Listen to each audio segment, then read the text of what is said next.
Chapter 631. Science and technology need constant demonstration and practice to get results. It is impossible and unrealistic to reach the sky in one step and become a big fat man. What's more, the originator of the bloodline factor is Vegapunk.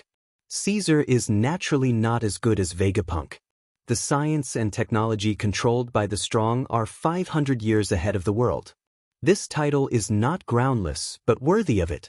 Hearing that Caesar's artificial devil fruit is temporarily in a state of failure, Dustless suddenly lost interest. By the way, Law shouldn't have been caught by the Marine. Thinking of Law, who was beaten half to death, Dustless asked quietly. White Zetsu shook his head. He was rescued by a big white bear. Thinking of it, White Zetsu's face is still weird and unbelievable. A big white bear that speaks human language and is proficient in physical skills. Anyone would feel strange and subverts human cognition. To some extent, this world is like a biological museum with all kinds of strange life. That useless kid, it's still too early to do the immortal surgery. His half-baked level, it will take at least 10 years of practice to reach the level I expect. Dustless sighed disappointedly. Surgeon fruit is a different kind of devil fruit. Its incredible attack can easily attack Logia without armament haki. It belongs to a special type of attack. It consumes a lot of stamina, overuse, and even consumes its own lifespan. Dustless knows Law's character. In case this kid overconsumes his vitality to play with himself, he will cry without tears. Isn't this a suspicion of raising a tiger? Since surgeon fruit is the ultimate devil fruit, maybe there are other abilities in addition to immortal surgery. I can see that the kid is born with the rebellious bone. When his wings are full, he may take the lead in attacking us. White Zetsu was worried. Raising a tiger? I naturally know this. It's not possible, that kid will indeed attack us. Hearing this, Dustless's closed eyes suddenly opened, revealing a cold light, and said blankly, But how likely do you think the pet can hurt its master? No, maybe my idea was wrong before. This ambitious pet wants to attack its master. It must clean up the other dogs of the master in advance. Don't you think so, White Zetsu? Dustless continued to close his eyes leisurely in the sun. What can be done about raising a tiger? The world government's establishment of Shichibukai is also raising a tiger. How to use it depends on how the master drives these wolves and dogs. Baiju nodded vaguely. He was confused by Dustless's words and didn't understand it at all. In any case, if you want to hurt Dustless master, you have to go through Doflamingo. White Zetsu. The meaning behind his words was that he was treating Doflamingo as the evil dog that Dustless spoke of. This is indeed the case. If Law wants to find trouble with Dustless in the future, the first thing he should do is to get rid of Doflamingo. After all, Doflamingo killed Law's most respected Corazon. Unless Dustless takes the initiative to attack, the chance of Law seeing him is 0. Taking a step back, even if Razan could destroy Doflamingo, he would have to face Don Chinjo and Hawkeye, followed by Marine headquarters and the world government, and finally, Wu Chen's main body. It is self-evident how difficult it is. Wanting to retaliate against Dustless is actually just a motivation for Law to drive him forward. After all, a dream is a dream, and it can't be taken seriously. Humph, what's more, as long as I detect that he has the strength to perform the ageless surgery, I will use genjutsu on him. That kid wants to turn over a new leaf. Dustless sneered. It's okay to retaliate against him, but the key is whether there is a chance. There have been countless people who wanted to retaliate against him, and in the end, they all ended up killing themselves. Some people are destined to be someone else's chess piece. Law is such a person. It's just his wishful thinking to turn over a new leaf. The world inside the system. The void always maintained a comfortable blue, and the beautiful golden color was intoxicating. Huey G carried the little girl in her arms and strolled around the courtyard. Her brows were filled with indolent happiness, and she would tease the little girl in her arms from time to time. Her appearance of being so happy that she forgot about home made people feel satisfied. The Jubi's physique was unexpectedly strong, and its recovery ability was extremely abnormal.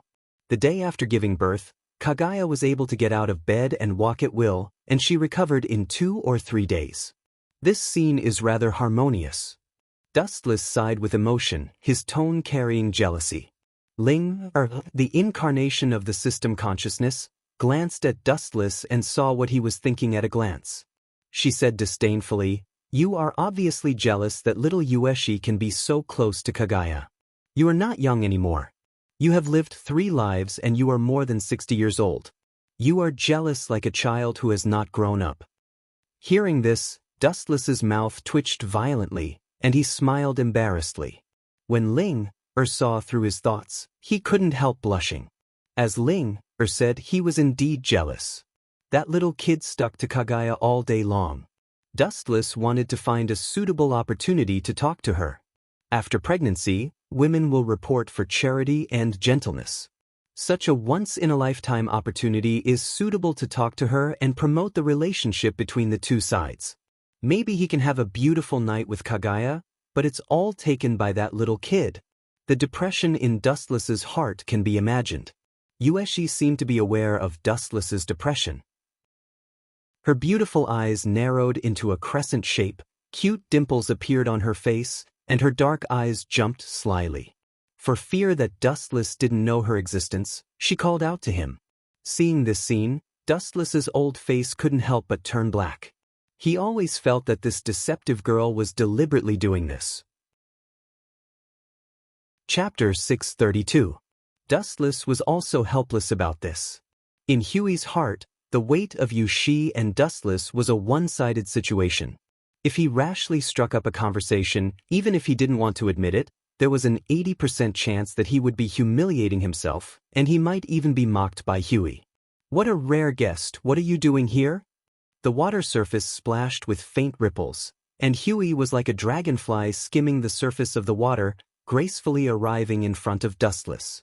Unlike the past, although her calm voice was still a little cold, it was obviously different from the way she was isolated from the world in the past. Clearly, Huey's temperament had also changed. "Why can't I come? No matter what, this is my territory, and the ruler is also me." Dustless heard this and asked back, black lines appearing on his forehead. If he remembered correctly, this system world was his from the beginning to the end. Dustless was particularly unhappy with Huey's tone. It was obvious that she wanted to take over the magpie's nest. "Yeah." As if noticing that her mother was wronged and treated unfairly, the little girl bared her fangs and brandished her claws at Dustless. Her fierce look made Dustless directly curse. "This unfilial child. Fortunately, I can jump and jump now. In the future, when I'm old and can't move, I will definitely not be able to support me." Dustless's words caused Ling and Huey G to roll their eyes and smile at each other. Dustless said so, but he still pecked Yushi's delicate little face, causing the little girl to be dissatisfied and use her white little hand to wipe her face. Seeing this scene, Dustless's lungs rolled, and he almost spat out a mouthful of old blood uncontrollably. "I can temporarily use divine might to absorb you into another space, and then leave this world together."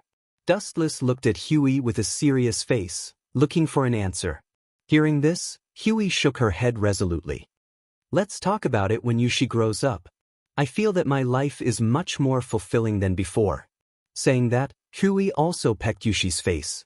Dustless's treatment was obviously different from hers. Little Yushi leaned closer to Huey. The corner of his mouth twitched. Dustless no longer hesitated and chose to respect Huey's decision.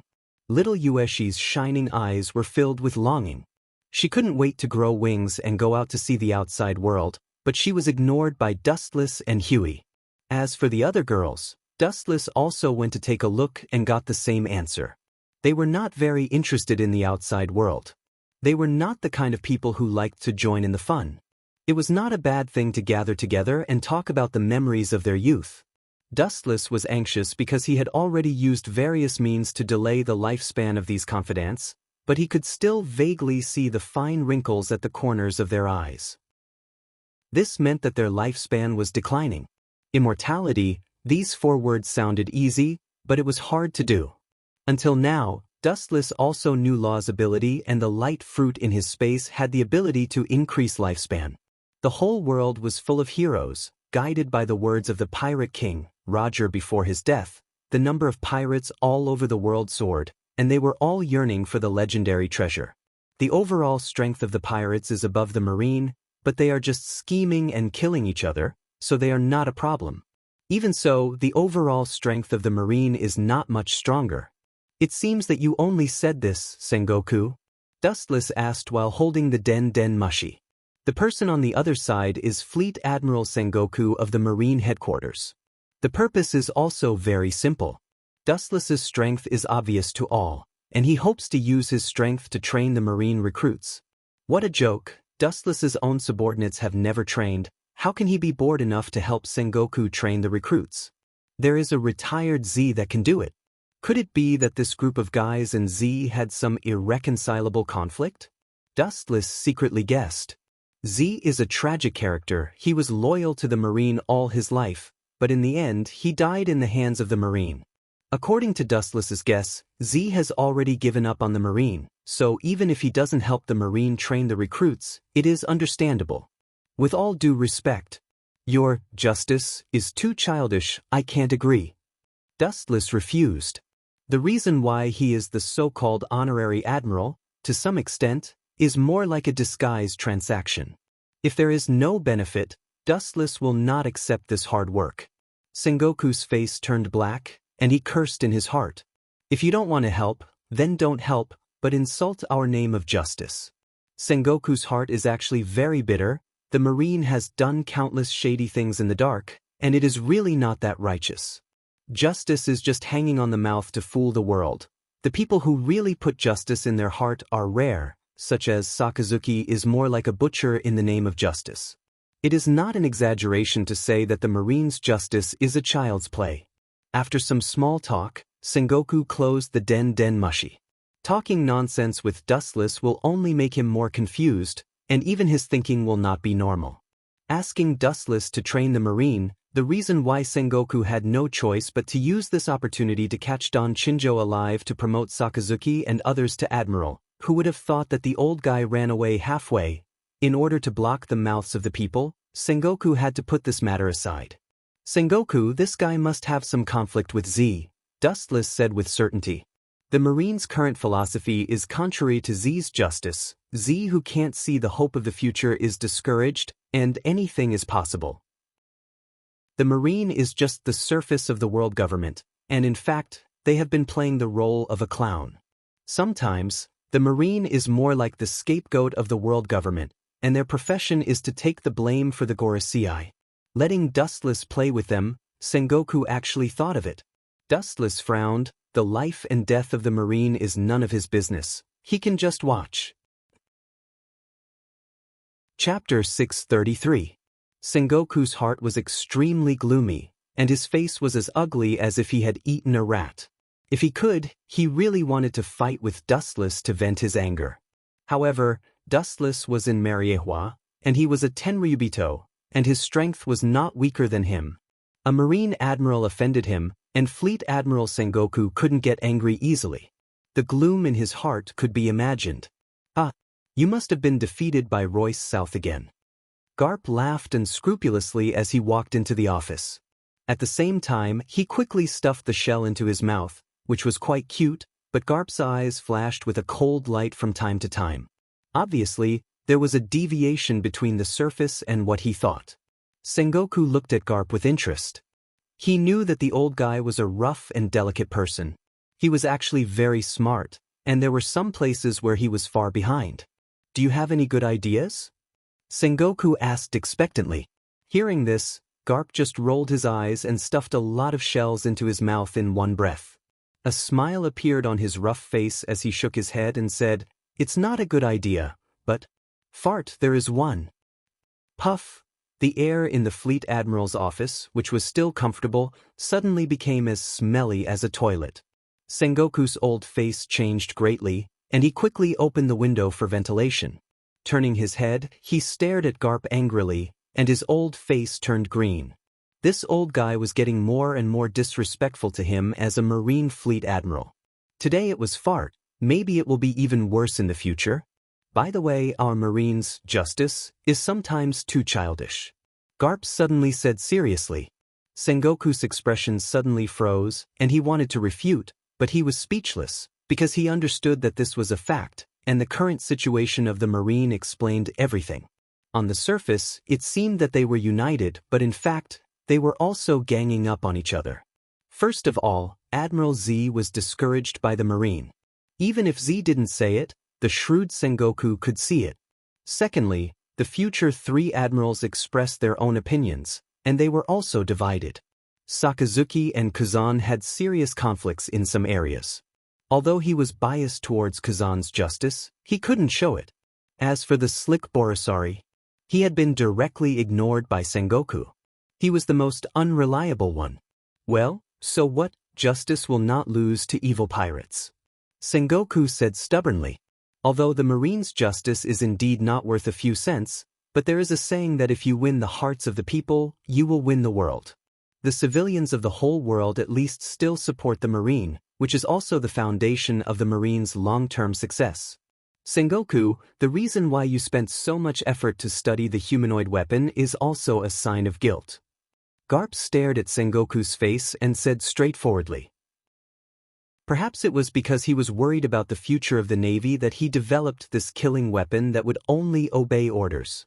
Those who do great things don't care about trifles. With a snort, Sengoku said without blushing. Dustless shook his head when he heard this. He could understand Sengoku. This may be one of the reasons why Dustless thinks that the Marine's justice is a joke. On the one hand, he talks about holy justice every day, but behind his back, there are countless crazy experiments, as well as inhumane cold orders, treating human life as grass. The two completely contradicted each other. It wasn't an exaggeration to say that it was child's play. East Blue, Fengche Town. Since the last time Dustless left, the whole island has returned to tranquility, but there are still bandits roaming around. As for what they do, it's also their normal work.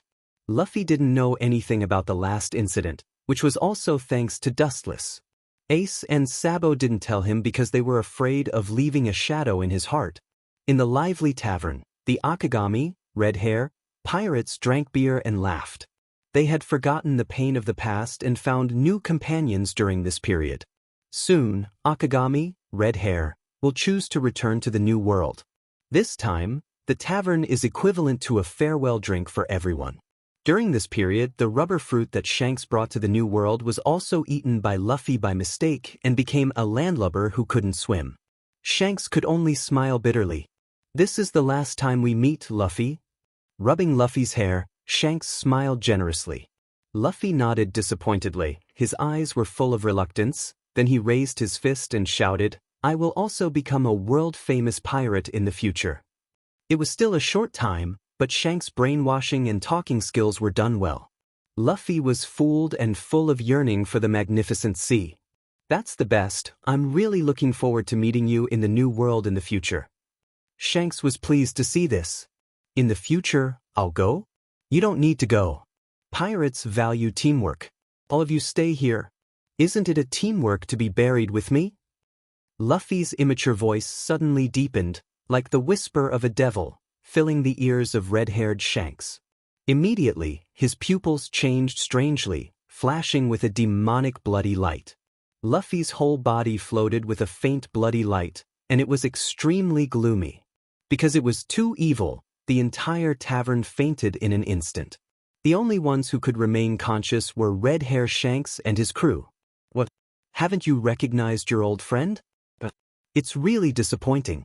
In order to meet an old friend who hasn't seen me for a long time, I deliberately used the eternal Mangekyo Sharingan, hoping to maintain this state for a while, but you forgot who I am." Luffy's eyes turned into scarlet Sharingan, which was extremely strange, and the corners of his mouth were raised. With a flashing red light, he was no different from a demon coming out of hell to take people's lives. The transcription seal that Dustless hid in Luffy's eye sockets was finally activated. It's just that Luffy doesn't have Sharingan, and only God knows how long it can last, but for Dustless, it's enough time. Chapter 634. Red Hair Shanks's face changed greatly. This voice seemed to be full of indifference to all life. He could not forget it at all times and had always remembered it in his heart. The former crew members of the Akagami, Red Hair, pirates were all killed by the owner of this voice. It seems that you finally remember me, Shanks. Luffy laughed casually. His words were filled with frivolity. Combined with his frivolous action of scratching his head, it was completely different from the usual Luffy.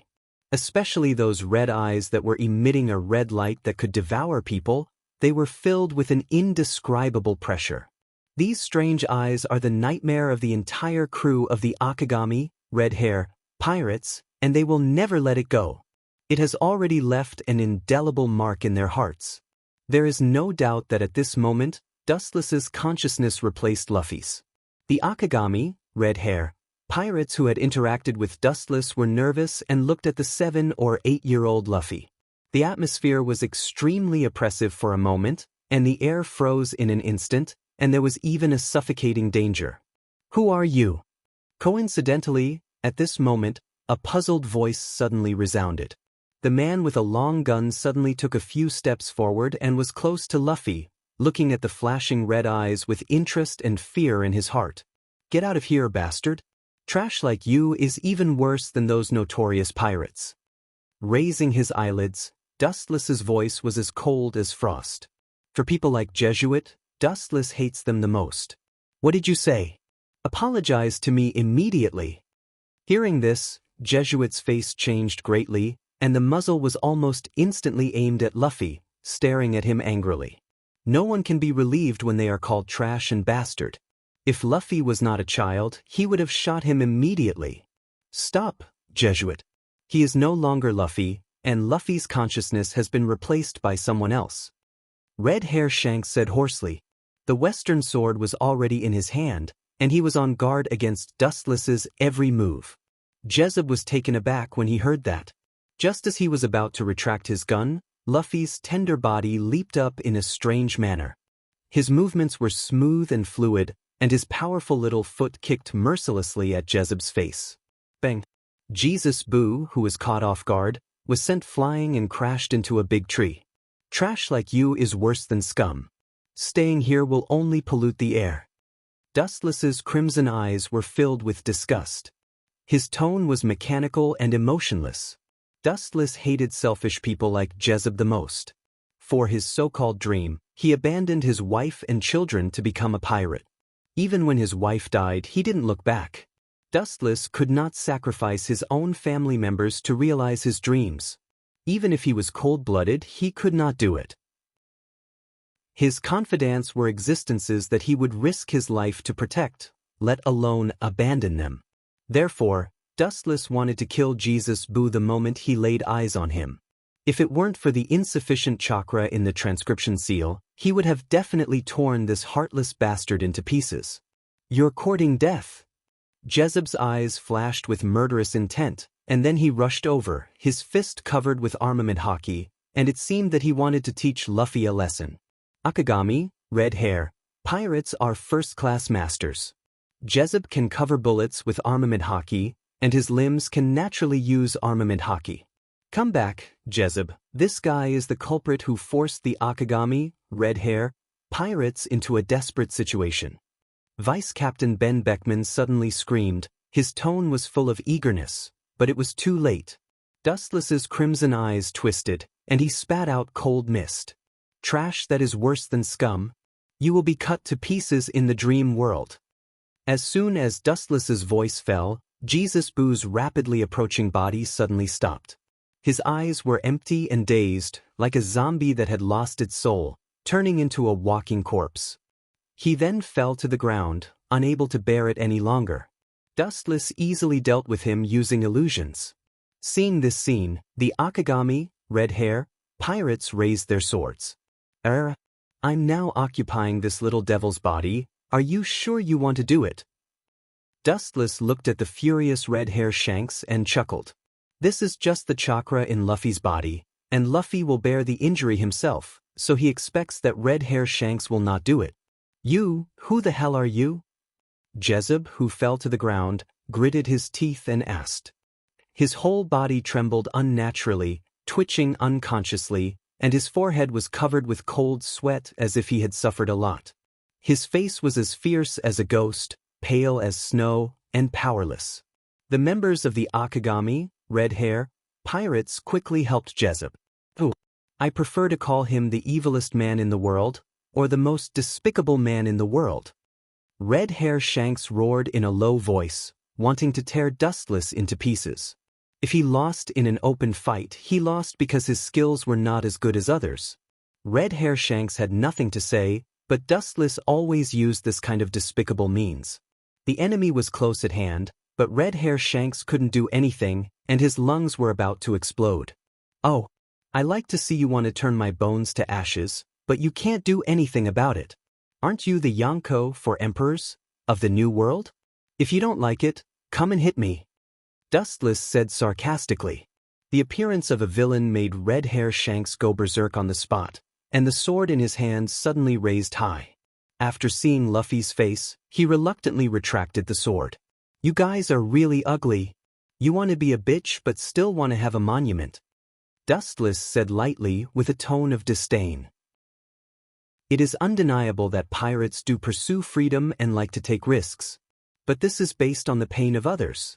Red Hair Shanks is actually a bloodthirsty butcher, and the position of a Yonko, for emperors, was stepped on the bodies of other pirates. This newly joined Jezeb is no exception. He abandoned his wife and children, and when his wife was dying, he didn't look back. Now he has to pretend to be righteous. Chapter 635. The world's most evil person, the world's most despicable and shameless person? Hearing this, Dustless couldn't help but smile. Controlling Luffy's body, he couldn't help but shake his head. He didn't know when he started to have a messy reputation. Maybe he really is the world's most evil person, but so what? The winner is praised and the loser is despised. Especially in this troubled world where pirates are rampant, being despicable and shameless is also another way to make a living. As long as you can survive, being despicable and shameless is a kind of wisdom. It's because I'm despicable and shameless that I can jump until now and often disgusted you. It's because you pirates like to be a bitch and set up a monument, like to play with justice and dreams, that's why you're hated by everyone." Dustless laughed. Good people don't live long, evil people live forever. This is the truth summed up by the ancient sages. If you can live with the person you like, even if you are the most evil person, so what? Hearing this, Red Hair Shanks' old face twitched, but he was speechless because Dustless was telling the truth. He was despicable enough, so he always laughed at the red hair pirates from the perspective of the winner. Dustless's method of controlling Luffy is despicable enough. There is no doubt that he is the final winner. Thinking of this, Red Hair Shanks' old face turned green. The heavens are watching what man does. There are gods 3 feet above our heads. Good and evil will be decided by the heavens. With red eyes, the red-haired Shanks clenched his fists and said hatefully through gritted teeth. "It's ridiculous self-deception again, Shanks. Sometimes I really think you are a naive kid. Now in this world, I cover the sky with one hand, I deceive God's eyes, the so-called God's ears are covered, good and evil are decided by me." Hearing this, Dustless suddenly retorted, then pointed to the void and chuckled, "Don't you think it's ridiculous? No, you can ask God and see if he agrees with you." Dustless sneered. He could clearly see Red Hair Shanks complaining about his fate. Perhaps the current Dustless was sent by God to make things difficult for him. Thus, he felt that the world was unfair. In reality, the heavenly Tao was fair, but Dustless cheated and cheated. Ridiculous. Dustless couldn't help but shake his head as he looked at the expressions of the Akagami, red hair, pirates. He could clearly see the fear and resentment in these people's eyes. They wished they could beat him up, but there was nothing they could do. Even if they killed Luffy, they wouldn't be able to shake Dustless. "What is your purpose? Don't get carried away." With a cold glint in his eyes, the red-haired Shanks warned, kindly. Dustless just waved his hand carelessly. So what if the villain was intoxicated with success? If he could keep looking at the red-haired Shanks being humiliated, Wuchen didn't mind showing off all the time. It's also an honor to be able to anger a Yonko, for emperors, standing at the top of the pyramid. It's not too much to joke with an old friend.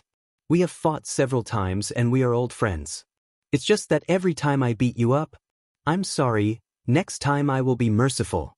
At least I will leave you some self-esteem so that you won't be as miserable as you are now. Dustless nodded. Kill this bastard. The crew of the Akagami, red hair, pirates finally couldn't stand Dustless's sarcasm and stood up to propose to kill him directly. The implication was to kill Luffy together. After all, Dustless is now occupying his body. Just by you? Unless I completely exhaust chakra, no other method will work. If you don't believe me, just try it. Wu Chen controlled Luffy's tender body to look at this group of people. His every movement contained an unprecedented calmness. Don't worry, Luffy. Don't worry. How can a normal human be angry with a clown for fun? Red Hair Shanks's eyes flickered and sometimes shot a light that was enough to devour everything. He stared at Luffy and seemed to hesitate whether to kill him or not. The Navy meets the Sea Thieves, justice meets evil. Two diametrically opposed forces come into contact with each other. What do you think will happen other than a war? Wu Chen asked with a smile. Red Hair Shanks's tight face showed a sneer. Although the crew today is not as good as before, they are all elites. Armament hockey and observation hockey are all elites. It is tantamount to a dream to suddenly attack and kill them. The war I'm talking about is not the kind where you fight back and forth, it's just unilateral annihilation. Dustless's smiling face solidified. His voice suddenly became low, full of cold chill, and the eyes in his eyes were spinning wildly. Bursts of evil red light came out, and Luffy's whole body was covered with a bloody halo. Everyone, pay attention, this guy. Seeing his eyes spinning strangely, Red Hair Shanks quickly shouted, knowing that Dustless was going to attack, but it was too late. Tsukuyami! The red hair pirates who saw Dustless's eyes were almost instantly wiped out and fell to the ground powerlessly. Their faces were as pale as paper, and their expressions were faintly filled with horror and boundless fear. As expected of Yonko for emperors, Red Hair Shanks, he still has consciousness. Dustless's calm voice splashed with ripples, and he was quite surprised. Ravaged by Tsukuyami, Red Hair Shanks just fell to the ground and then slowly stood up. Obviously, his willpower was abnormally strong. At the same time, Dustless's voice also lowered. This blow almost used up all the chakra he hid in Luffy's eyes. You're also a lamp that has run out of oil. Red Hair Shanks said with a tone of relief. However, Dustless smiled strangely. He had considered all the unfavorable factors before. It was indeed impossible to directly kill all the members of Red Hair Pirates with Tsukuyami. Boom! At this moment, messy footsteps and shouts suddenly came from outside the tavern. The final protagonist has finally appeared. Chapter 636. Noticing the messy footsteps outside the tavern, red-haired Shanks's face changed drastically. Normally, he wouldn't care about some small fries, but now things are different. Attacked by dustless Tsukuyami, he was like a swaying willow branch in the wind and rain. He could only go with the flow without any resistance. He was extremely weak. Red-haired Shanks, who used to be majestic, was now at the mercy of others. Even if it was a child with a sword, there was a chance that his life would be taken. Don't think that everyone is as dark as you. Maybe that group of people is just passing by. Passing by? I'm afraid you can't even fool yourself with this kind of deceit. Shaking his head, Dustless immediately interrupted Shanks with a disdainful tone. At this time, he was still imagining the development of the situation in his own direction. I can tell you that the group of people who are causing trouble outside, not only have you seen them, but you seem to be very familiar with them. Dustless's tone suddenly became a little more playful and obviously gloating. You have shown your power to those guys before. Last time when they robbed Windcar Town, it was you who helped them out. They are a group of bandits, and their leader seems to be called Sieg. Hearing this, red-haired Shanks' face suddenly became gloomy and murderous. Sieg? He naturally has an impression of him. When he stayed in Windcar Town for a while, Seek came to Windcar Town to rob, but he was beaten up by the red-haired pirates and all the bandits were annihilated except for Sieg himself. Of course, Sieg deliberately let him go. Red-haired Shank's idea at the time was very simple. He was just a small character, and there was no need to kill him. Besides, he was not that kind of person. He didn't expect that the one who came to cause trouble today was that kid. An unprecedented sense of regret quietly spread in his heart. If he could have killed Sieg directly, there wouldn't be such a scene now. Did you plan all this in advance? You despicable guy. Red-haired Shanks roared with all his strength as his eyes locked on Dustless. It seemed that this was the only way he could vent his suppressed emotions and calm himself down so that he could find a good strategy to defeat the enemy. Since you said that I am the evilest person in the world, so what if I'm despicable and shameless? The winner is still me. The Yonko, for emperors, may be killed by a bandit with a bounty of 8 million berries. This news must be very exciting. Dustless chuckled indifferently. Sizing up the red-haired Shanks, Dustless' interest was piqued. He smiled and said, "Actually, it's not like there's no way to survive. Lower your self-esteem and become, in your dreams." As if he had expected what Dustless was going to say, Shank immediately refuted him. Pirates are a group of people who advocate freedom. Asking him to be Dustless's subordinate is tantamount to a fool's dream. What's more, the lives of the Japanese crew of the Akagami pirates were all given by Dustless. He only has pure hatred. It's impossible for him to be Dustless's subordinate. There's a road to heaven but you don't want to take it. There's no door to hell but you want to jump into it. Anyway, it's up to you. Dustless said calmly. He had already guessed that red-haired Shanks would mercilessly refuse. The latter likes to live an unrestrained life, but Dustless wants to lock him in a cage and live alone. This is obviously impossible. Then again, do you think a group of bandits can kill us? Red-haired Shanks clenched his teeth and insisted. His shining eyes were full of stubbornness, and hockey was faintly oozing out of his body. The whole tavern shook as if there was a sudden earthquake. Kakaka, countless cracks appeared on the wooden house, as messy as a spiderweb. This exquisite hockey can't be underestimated. No wonder this kid can become one of the Yonko, for emperors, at such a young age. Dustless slightly nodded as he saw the scene in front of him and remembered it in his heart. Looking at the whole world, red-haired Shanks is the only person who can use Haushiku hockey to make substantial attacks. This is something that even Whitebeard who fought with Dustless can't do. As for Garp, he may be able to do it, but Dustless hasn't seen it before. At least in his knowledge, the only person who can do this is red-haired Shanks. I thought my hockey was a small achievement, but compared with this bastard, it seems that I'm still far behind. Dustless sighed with disappointment.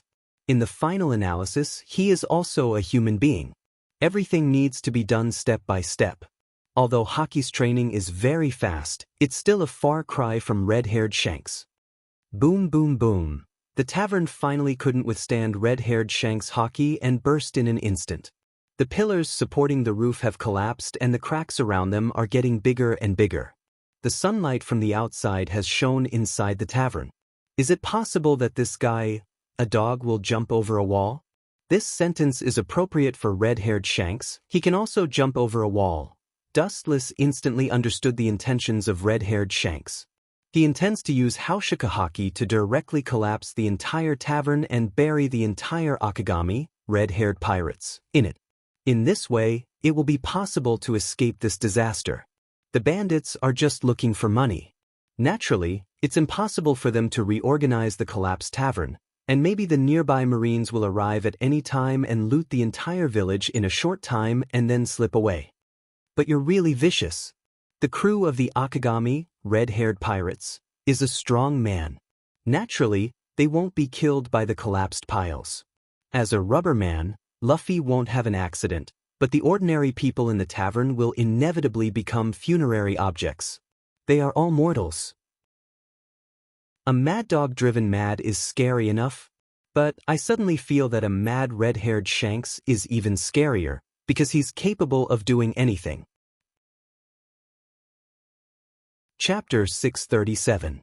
In a trance, Red Hair Shanks seemed to see Dustless's disappointment after his plot failed. Red Hair Shanks smiled triumphantly. It was a great comfort for him to be able to turn the tables.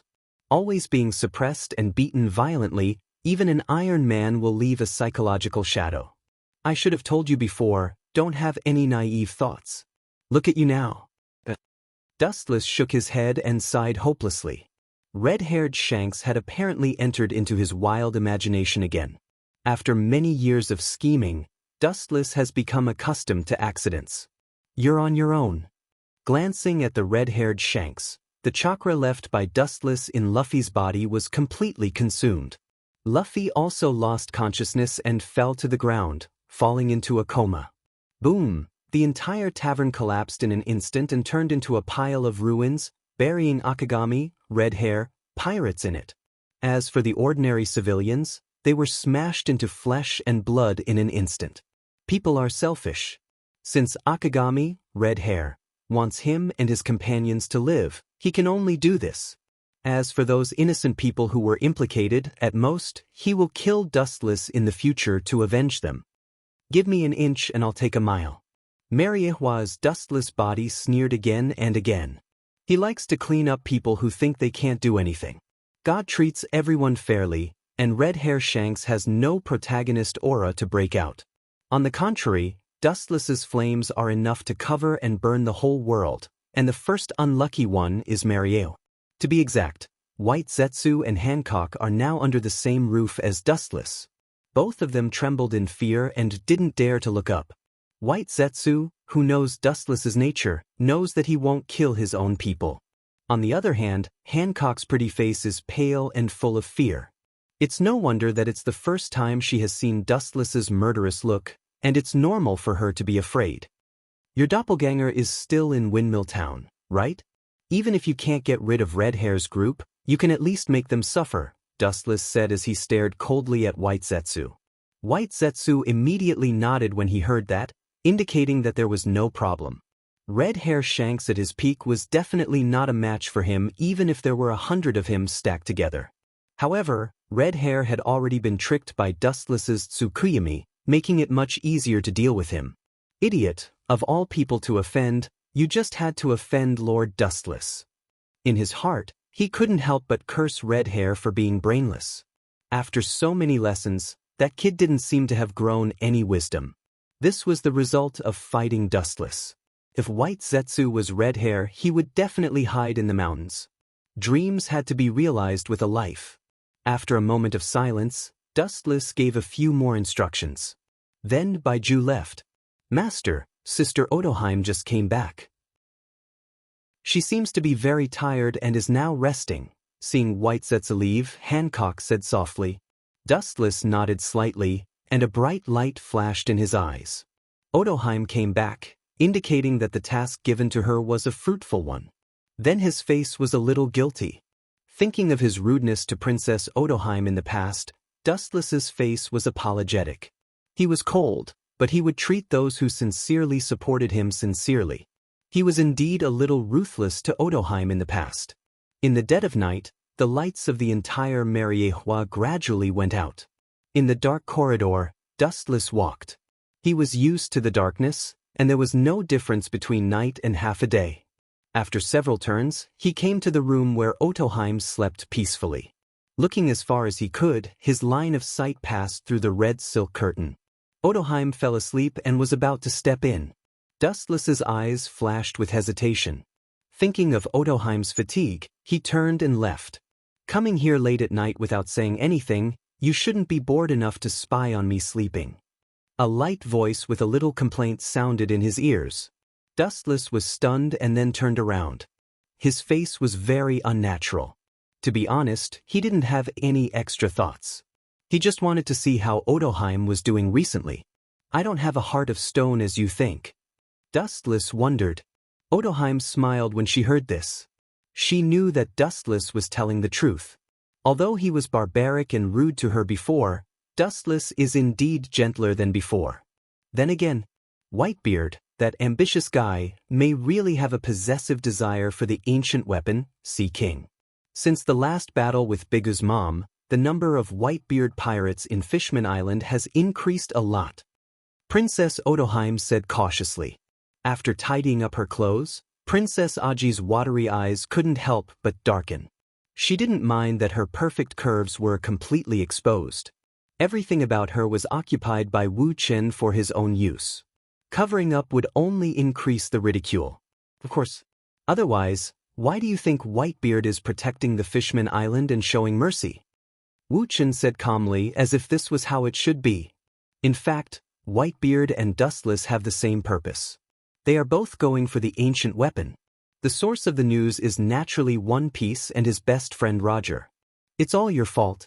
I heard Hancock say that you used the dark fruit to plot against Bigu's mom and Whitebeard and provoked a war between them.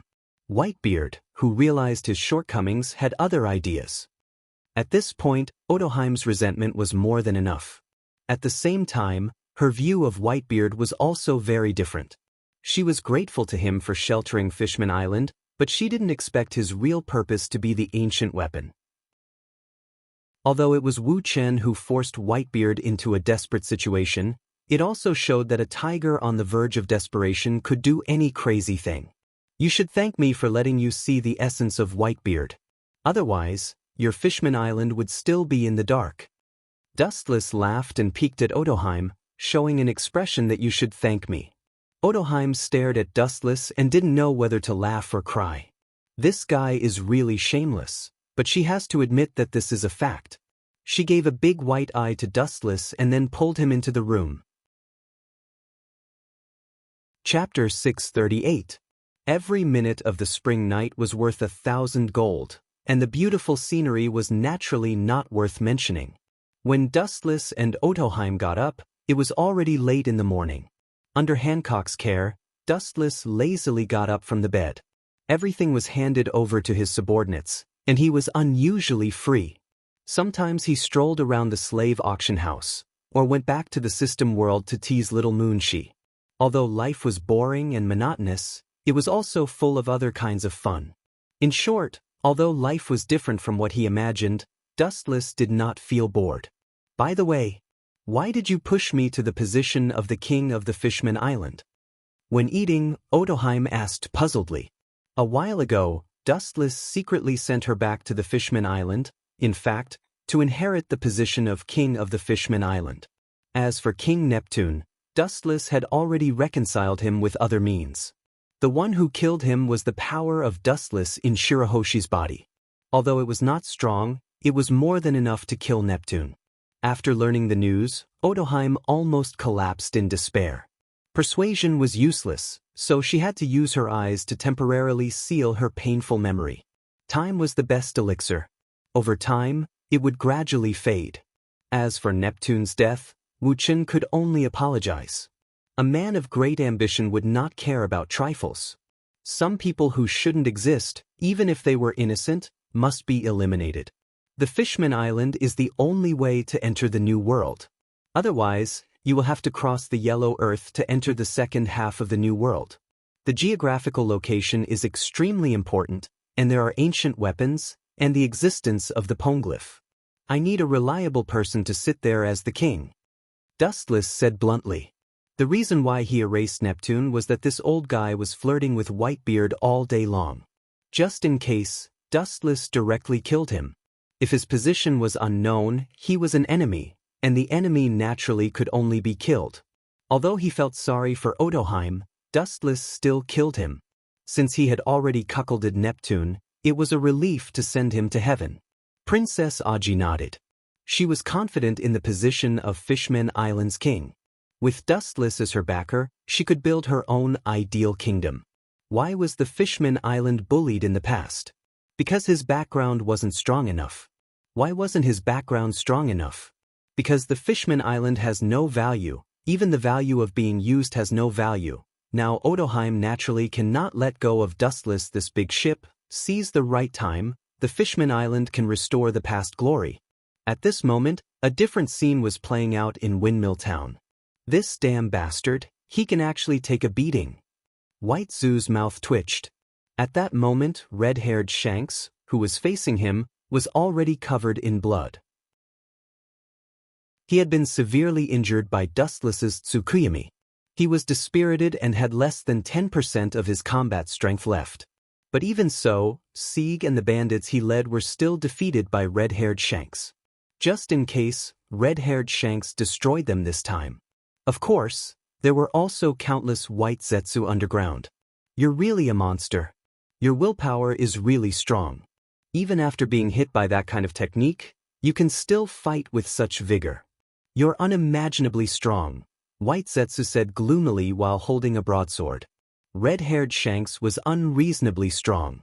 Compared to when he left the New World, he had obviously become much stronger. But you still have to die. White Zetsu's eyes shot out a murderous aura as he rushed forward. He had countless clones, almost all over the world. Only his main body didn't die. It didn't matter how many of these clones died. After all, they could devour corpses to restore their numbers. You're courting death. Pucci. Red-haired Shanks's face was filled with murderous intent. The western sword in his hand slashed down, instantly cutting White Zetsu in half. These white monsters look exactly the same, and there are so many of them. Are they clones? Narrowing his eyes, red-haired Shanks said in surprise. Pucci. The western sword in his hand stabbed his arm without hesitation. Intense pain immediately spread throughout his body. Red-haired Shanks's unconscious mind suddenly became alert. Strong willpower? Maybe, but the pain caused by self-harm kept Shanks awake. Otherwise, he would have been devoured by the White Zetsu army. This was only temporary, and red-haired Shanks couldn't use his full strength. As time passed, the disadvantage became more and more obvious. It wasn't until the evening that the farce ended. With a Pucci sound, red-haired Shanks killed the last White Zetsu. The corpses had piled up into a mountain. He was also full of holes, and his left arm was missing. Before the group fight, it was cut down by White Zetsu. Even so, red-haired Shanks persisted. After knowing what happened, Dustless couldn't help but respect him. If possible, Dustless still wanted to take this kind of tough guy for his own use. Once this kind of person was tamed, he would be as loyal as an eagle and would never betray him. However, the two sides had already formed an irreconcilable grudge, so he could only use absolute power to destroy him. Time flew by, spring came and went. When he realized it had already been 5 years. Mariajoya. The bright and beautiful sun was descending from the 9th heaven. Wu Chen was leisurely lying on the couch and enjoying the sunbath. On his abdomen, there was a little girl who looked like she was carved from jade. Her black eyes were like black agate. Touching the little girl's silver hair, Dustless's face was full of helplessness. He then sighed. For this scene, he was obviously used to it. Yushi, come down.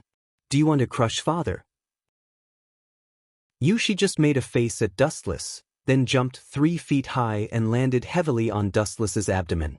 Wu Chen hurriedly caught her. This mischievous brat knew how to torment people more than anyone else. The reason why he brought her out of the system world was that this little brat had been pestering Huey G every day. Huey G, who loved her dearly, couldn't bear to reject her. Yushi was her flesh and blood, so she naturally didn't want her daughter to be wronged. Since Kagaya had spoken, Dustless naturally brought Yushi to see the outside world. Chapter 639. Wu Chen didn't know whether to laugh or cry as he looked at the naughty girl in his arms. This little mischievous child was extremely shrewd and cunning. There was a world of difference between her IQ and her immature body. Then, he helplessly carried her to the depths of the room. The drinks that Hancock had already prepared were clearly visible and neatly placed on the exquisite stone table. Dead old man really knows how to enjoy life. He is living a carefree life outside and still has a beautiful little maid. Yushi's little mouth was constantly stuffed with pastries. From time to time, she glanced at Hancock's curves and secretly nodded. Her eyes then became dull and empty. She seemed to be comparing Hancock's figure with Kagaya's and winked at Dustless. Stop talking nonsense and eat your food. Dustless scolded with a black face. He was speechless.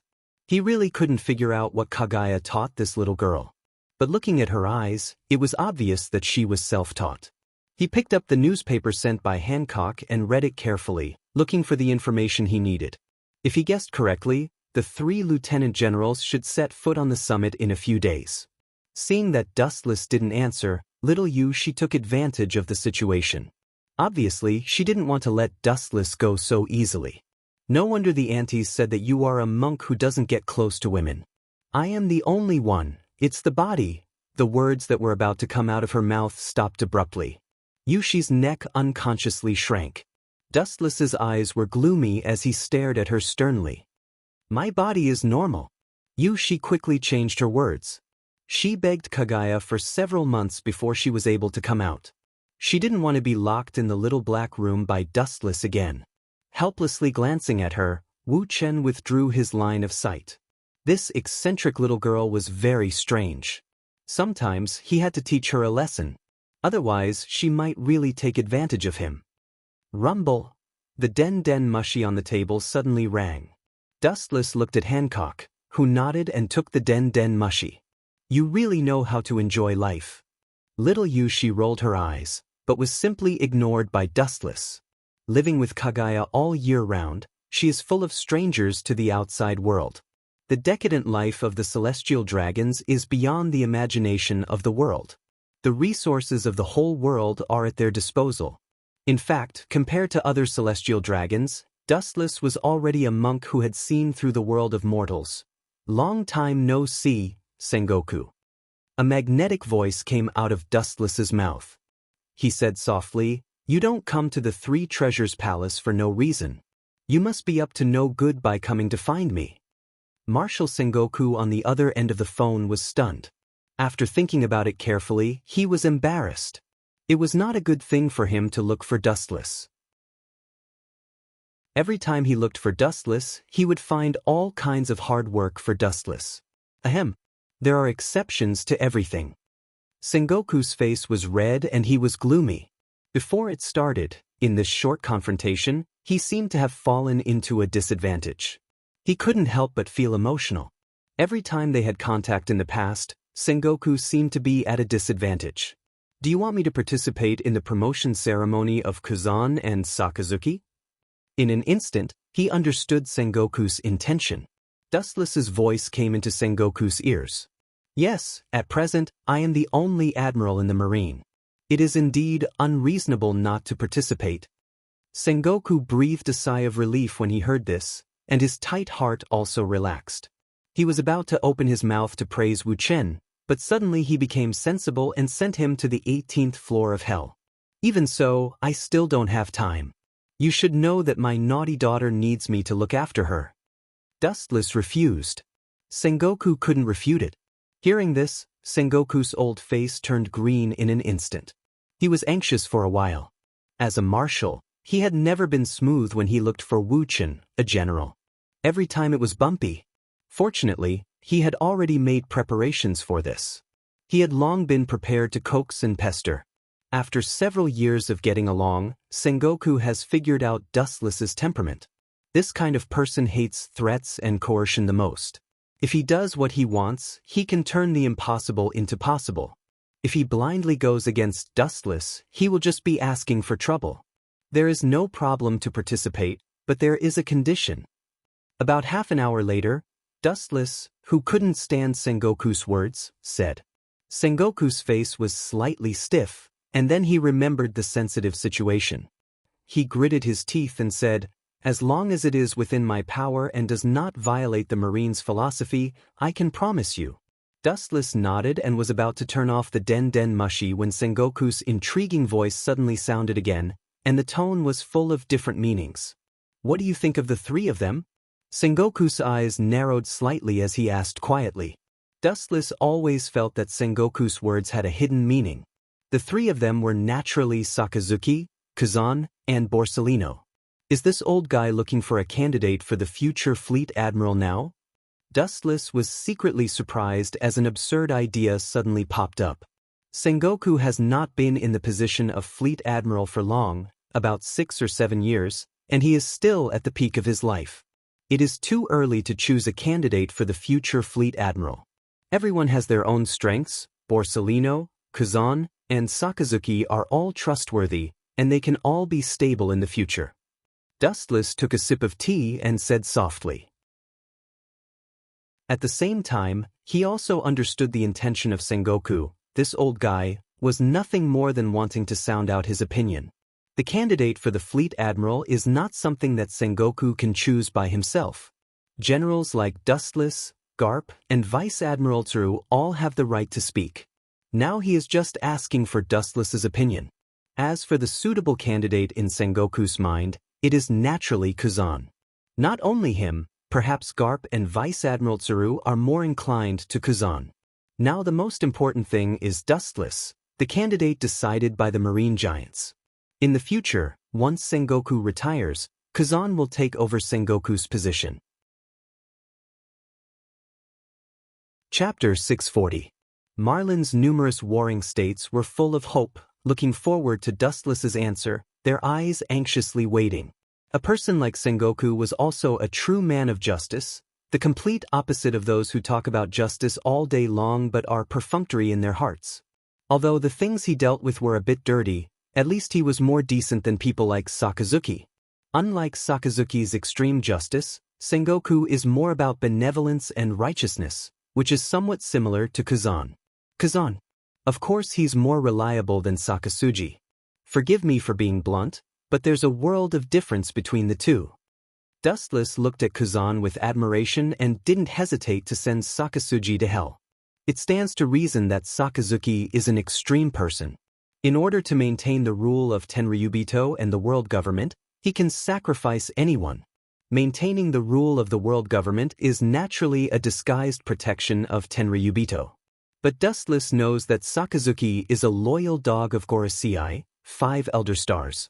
In the future, Sengoku supported Kazan to be the Marine Headquarters Fleet Admiral. Because Gorosei, 5 Elder Stars, supported Sakazuki, the position of Fleet Admiral was turned to this kid. Later, the two sides had a fierce battle in Punk Hazard, and Sakazuki suppressed Kazan. Dustless naturally doesn't want the leader of the Marine to become a dog of Gorosei, 5 Elder Stars, in the future. Sometimes he and Sengoku are indeed at odds with each other, but on the contrary, sometimes they also need to stand in the same trench. Marlin is waiting for you. Hearing this, Sengoku's tight heart was put down and he smiled happily. His face turned sunny and outlined a smile. He also thought that Dustless would support Sakazuki. After all, Sakazuki's rise to power is more in line with the interests of Tenryubito. This time, Dustless, who always cheats his teammates, finally gave his support. Time passed in a flash. Unknowingly, 3 days had already passed. Dustless's government ship arrived at Marlin, and Sengoku himself came to greet him. Unlike the past, at this moment, the Marine headquarters was full of laughter and lanterns. I am also an artistic person. Seeing Dustless looking at Marin with interest, Sengoku said proudly. The outside world's impression of the Marine headquarters is that they are big and rough, but in fact, Sengoku himself is a calligraphy master, and it is said that when he was a child, he won first place in calligraphy. It's the most important event in the past few decades. It's indeed worth mobilizing so many people, Dustless said as if it was a matter of course. The reason why Sengoku is so exaggerated is actually to take the opportunity to intimidate the pirates all over the world. The lineup of the 3 admirals is enough to make all the pirates all over the world scared. The idea was a little naive, but it was very practical. Dustless also enjoyed the treatment of a head of state. Surrounded by a group of senior Marine officials, he went to the Marine headquarters in the center of Marlin. The Marine soldiers along the way were confident and encouraged. Speaking of which, I've always had a question. After seeing that there was no one around, Dustless leaned close to Sengoku's ear and asked, I know that there are gangs in the Marine, but why is that kid Sakazuki's hand so long that he became the guest of the Gorosei, 5 Elder Stars? Dustless asked doubtfully. Sakazuki became the fleet admiral because of the Gorosei, 5 Elder Stars. Sengoku's face solidified, and the corner of his eyes spread as he whispered, I don't know much about this. Maybe the Gorosei, 5 Elder Stars, value his style of doing things. In troubled times, a resolute Marine general is needed to intimidate the world. Dustless gently nodded and reluctantly accepted Sengoku's words. As the only admiral at present, Dustless's arrival immediately attracted everyone's attention, including the retired Z, but after looking at Dustless, he ignored him. Regarding this, Wu Chen was too lazy to say more. Z, this old man's temper was too stubborn. The ceremony was extremely fast, and it was simply announced to the world through the video Den Den Mushi. In addition, after Sengoku made an impassioned declaration, the ceremony was hastily completed. The three admirals also got new nicknames, Akainu, Akiji, Kizu. This is also a combination of their fruit ability and behavior. The atmosphere in the office was depressing, and there were only a few people. Kizu, Akiji, Akainu, and others were also in high spirits. After decades of being a Marine Vice Admiral, now the hard days are finally over. Ka. At this moment, the office door was pushed open, and several people with strange appearances suddenly came into view. Who ordered you to come here? Sengoku frowned and looked slightly dissatisfied. Looking closely, these people are CP0.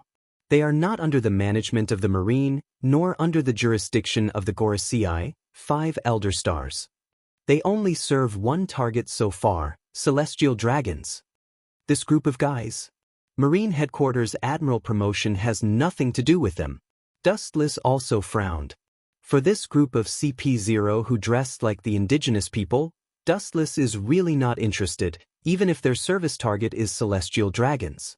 Dustless is Celestial Dragons, but unfortunately, he is not qualified to order them, and he can't even find the shadow of these CP0. With the attitude of watching the play, Dustless bowed his head and was silent. He suddenly remembered 6 or 7 years ago, when he first came to this world, he met Celestial Dragon's fiancée. She seemed to have an inextricable relationship with CP0. In fact, it's not only Dustless who can't order these CP0, many Celestial Dragons don't have such qualifications. Charles Ross, who was beaten last time in the Sabaody Archipelago, may not even know the existence of this organization. Even if they were really serving the Celestial Dragons, they would be serving the powerful and influential people among the Celestial Dragons. Dustless's eyes instinctively fell on Akainu, but this guy still had a serious look on his face, which showed that it had nothing to do with him. All the people present were puzzled. Chapter 641. Even Garp, who was snoring, woke up from his half-asleep state and opened his eyes. He was disgusted and deeply curious about these mice who had been hiding in the dark all year round. The more mysterious things are, the more attractive they are, which is human nature. The new 3 admirals also looked at the sudden appearance of CP0. To some extent, any action they take represents the Tenryubito behind the scenes. Akainu, Akiji, and Kizuru also have different views. Akainu is expressionless, Kizuru is touching his messy stubble with interest. As for Akiji, there is a little disgust, and he is not interested in this group of people. The high-level Marines present, their eyes are faintly aimed at the members of the CP0. The mice that have been hiding in the dark suddenly burst out one day. Anyone will feel strange. This group of professional servants are Tenryubito's lackeys, and the Gorosei, 5 Elder Stars, have no right to interfere with them, let alone Sengoku. Sorry, you are not among the objects we report to. The tall, expressionless man said, and his indifferent voice coincides with the machine. Sengoku's eyebrows were straight when he heard this, and the nameless fire in his heart rose rapidly. He felt like he was hit in the face. The implication of this remark is that Sengoku is not qualified to listen to their report. This is the Marine headquarters of Marin. Sengoku said in a low voice, suppressing his inner flame. The CP0 member who spoke before didn't care and took Sengoku's words as wind. Although the 2 different organizations belong to the same organization, they are destined not to have much intersection in this life. Marine belongs to the world government, while CP0 belongs to Tenryubito, and the 2 are completely unrelated. Just when everyone was puzzled, the eyes of CP0 members were strangely focused on Dustless, and the 3 CP0 members who came looked at him like this. These guys, are they? Dustless looked at them without fear, and his eyes were as calm as autumn water, and he had faintly guessed their purpose. If CP0 is looking for trouble with him, there is no other reason than one. Yukishi. Thinking of this, Dustless's eyes, which were as calm as an ancient well, suddenly shot out a cold light. The dragon has a reverse scale, and you will die if you touch it. Lois South, Saint, should understand what kind of place Mariehua is, and suddenly a strange kid whose birth and origin are unknown suddenly popped up. Strange little ghosts? Is this something you can call me? Watch your attitude, you're just a lackey. The demonic whisper suddenly resounded through the ears, and the CP0 who spoke suddenly froze. Suddenly, he felt a sudden pain on the left side of his face, and his body was hit by a cannonball. Ka ka ka. With a loud rumble, Dustless opened up a hole in the solemn office, and a cool breeze rushed in through the large hole. Not only did the cold wind not extinguish the hot and dry atmosphere, but it also heated up along with Dustless's sudden attack. A group of Marine executives looked at the murderous Dustless and then saw the members of CP0. They were also members of the same force. When they were about to persuade the two sides to stop, Sengoku shook his head without a trace. He signaled everyone not to act rashly. This is a matter between Tenryubito. It's better if they don't get involved, and Sengoku is also happy to see CP0 get beaten up. A group of self-righteous idiots. It seems that this guy is really angry. That little girl's position in his heart is higher than everything. Sengoku was surprised. For the first time, Sengoku felt that Dustless was such a bloody person. The boiling killing intent that came out of him was like a god or a demon. It seemed that he could hear the unwilling roar of the hell's undead, sharp and penetrating, making people involuntarily tremble with fear. Sengoku suddenly discovered that Dustless can't rub sand in his eyes. It's best not to try to anger him. No one can bear the terrible consequences. Dustless's murderous look is just because of a strange little ghost. If the little girl named Yuki she is really kidnapped one day, Sengoku felt a chill when he thought about it. Don't forget your identity, trash. His cold eyes stared at one of the CP0 members who was seriously injured and fell to the ground, and even his body was still boiling. Wu Chen's hoarse voice was like a wild beast breaking out of the cage, full of violence and destruction. Especially when those scarlet eyes stared at anyone would feel as if there was a blade on their back. And you too. His eyes suddenly fell on the remaining two CP0 members, and the blood in his eyes made their faces change greatly. The strange red light seemed to be able to distort time and space, revealing the gravitational force that will tear them to pieces. They retreated out of instinctive fear. Bullying the weak and fearing the strong. He's cuter. Garp laughed happily. He couldn't help but feel speechless for Sengoku. When facing Sengoku just now, the momentum of this group of CP0 members was still on par with him, or even higher than Sengoku. On the other hand, Dustless is as scared as a mouse seeing a fat cat. Sengoku's face is indifferent. A long illness makes a good doctor. He has been used to being slapped in the face. Over time, he has also developed a body of steel and iron, which is entirely thanks to Dustless. Don't act rashly. If you have something to say, we are actually just investigating her origin. There is no malice. Seeing their companion instantly killed by Dustless, the other two CP0 members had cold sweat on their foreheads. I naturally know that you have no malice. Otherwise, do you think you are standing and talking to me now? Raising his eyelids, Dustless said with no sadness or joy. The rage that broke out all over his body spread out like a tide. The whole office was frozen. Wu Chen's face was covered with frost. The flowing air turned into ice dregs. Crystal flowers formed in the air strangely. The atmosphere solidified instantly. At this moment, life seemed to be pulled out of the long river of time, no longer under his control, and time was frozen. Dustless took a step forward with no expression on his face, and the spirit of the remaining two CP0 members collapsed, and the unprecedented oppression made them almost suffocated. Chapter 642. The only two remaining CP0 members were desperate and depressed. It's not that they don't want to resist, but their struggle is meaningless. Dustless's attack speed is beyond the limit that normal humans can capture. Even if the observation hockey can perceive a little, the effect it can play is minimal.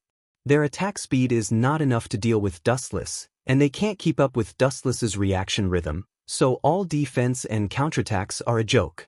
Sometimes they can detect the existence of the enemy, but they can only passively take a beating, which is also a tragedy. Bastard, CP0 and Marine belong to the same force. The CP0 member with a long black scarf roared. Seeing that Sengoku and other Marine high-level officials were indifferent, they watched the show like an audience, and even Garp was drinking tea while eating the shellfish, and from time to time there would be a hiccup. When the only two remaining CP0 members saw this scene, 10 billion crows flew through their hearts. You want to drag us into the water when you see the situation is not good. It's still daytime and it's not time to dream. Sengoku sneered and ignored this group of people. Everyone knows how to play with the wind. CP0 belongs to Tenryubito, and Marine belongs to the world government. Although the two are of the same origin, they are also clearly separated. Our Marine naturally has no qualifications to intervene. Sengoku said bluntly with a gloating tone. This is a personal grudge between Tenryubito, and we have no right to interfere. Sengoku mercilessly sent the two CP0 members to hell. If they want to support Dustless, they will support him. Who told him to be a real Tenryubito? As for the lackeys of Tenryubito, they deserve to be killed. A mere lackey, who dares to challenge the power of the master, will be killed. You bastard! The CP0 member with a black scarf and the other CP0 member's face turned green.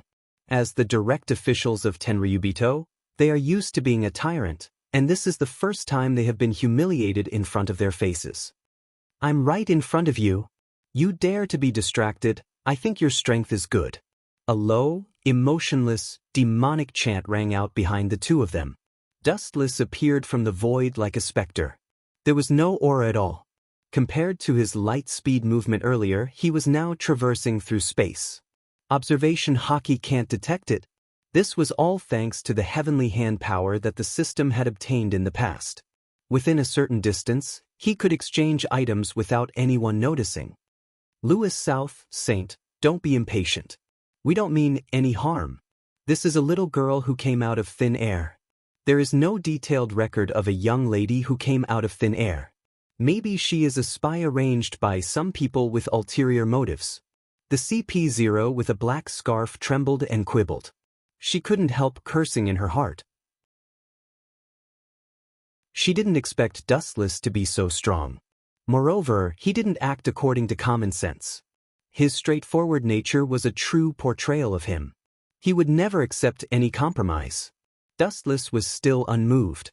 He also knew that these CP0 were innocent, but it didn't matter. He had already planned to give the master behind the scenes of these CP0 a look. Tenryubito is a very mysterious group. Most of them are trash, but there are also some elites among elites. For example, the existence of the CP0 behind the scenes is an extremely powerful Tenryubito. Tenryubito like Dustless, let alone ordering CPO, he has never even heard of the headquarters of this department. Not only Dustless, but most of Mariehua Tenryubito are like this. It can be seen that there is also a clear hierarchy among Tenryubito. Tenryubito like Dustless is more like a surface Tenryubito to some extent. In other words, most of Mariehua Tenryubito are more like chess pieces that are manipulated in front of others. I know you're innocent, but I'm going to clean you up. Qing Zhao's eyes were full of playfulness. Dustless said bluntly and indifferently. He just wants to use the faces of these people to hit the hidden Tenryubito behind the scenes. You? Hearing this, the only two remaining CP0 members were shocked and angry. Dustless's words completely treated them as dogs.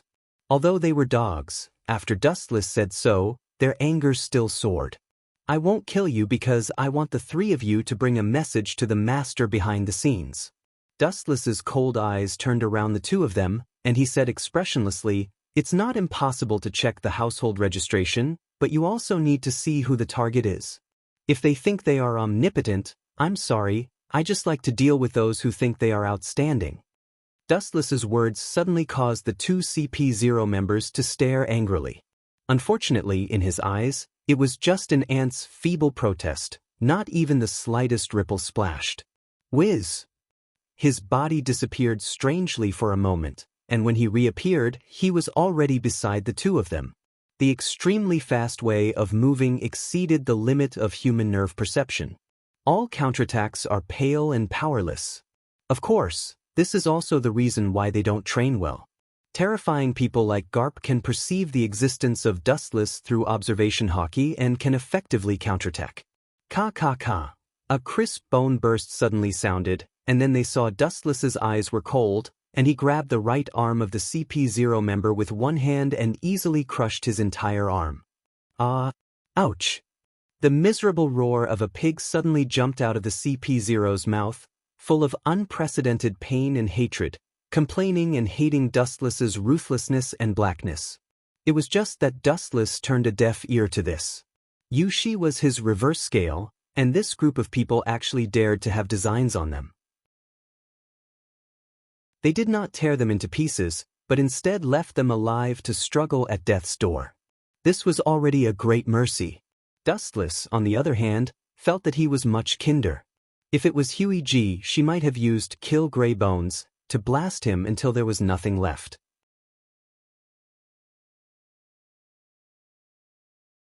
Chapter 643. Dustless's cold means made the Marines change their faces. Although it was not obvious, Sengoku could see a fear from the depths of their eyes.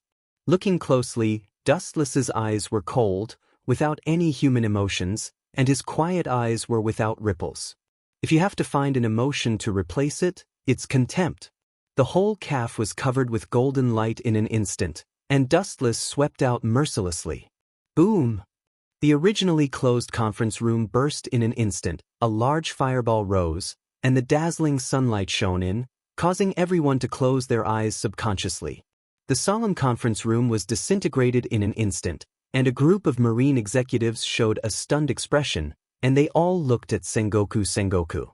Their brows wrinkled, and they all felt that Dustless had overdone it, and they felt that he was insinuating to the Marine headquarters. This guy. Is it possible that he wants to use this to establish his power? Sengoku guessed with a gloomy face.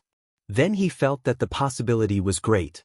Dustless wanted to take this opportunity to quietly release a signal to the entire Tenryubito, as well as the Marine headquarters, and even the whole world. This is what happens to people who have ideas about my daughter.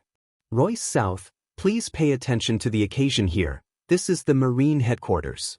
Staring at Dustless, Akainu stood up with a black face. Unlike other people, Akainu belongs to the kind of soldier with an extremely resolute character. He can't rub sand in his eyes, and he is extremely protective of the dignity and face of the Marine. Dustless took the opportunity to kick out the Marine conference room, which is equivalent to indirectly slapping their old face. Akainu naturally couldn't stand it. If it weren't for the identity gap between the two sides, Akainu would have melted Dustless at all costs. For an iron-blooded soldier like him, Dustless's actions have touched his bottom line. However, as the fleet admiral, Sengoku didn't say much, and he was not qualified to talk nonsense, and he was not qualified to blame Dustless. The faces of the Marines were not good.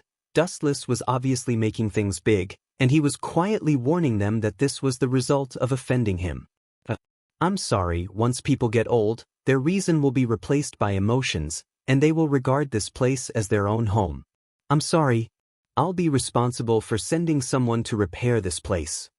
With an awkward smile, Dustless said embarrassedly, but his tone was frivolous and indifferent. Sengoku's mouth twitched fiercely and he waved his hand, pretending to be generous, and said, "There is no need to be an outsider. As an admiral of the Marine headquarters, it's not too much to say that Marin, your own home." Home? Do you dare to be so arrogant? Sengoku's heart. This was clearly Dustless purposely establishing his might, warning all of them in disguise. However, even if Dustless smashed the Marine conference room, Sengoku and other high-level Marines can't attack. First of all, he is a Tenryubito, and secondly, he is an admiral of the Marine headquarters. In addition, Dustless's unprecedented strength is the biggest concern. In a world where the strong are respected, whoever has the biggest fist has the right to speak. This loss is a sure thing. Sengoku's old face twitched and his face turned green. He had a feeling of leading a wolf into the house. He asked Dustless to support the Marines. He didn't expect that this time, because of the sudden appearance of CP0, he became the bitter object of Dustless's disguised prestige. He took the opportunity to let him smash the solemn conference room of the Marine headquarters. However, the opponent is a Tenryubito who has reached the peak of strength. Even if he is unwilling, he can only endure it.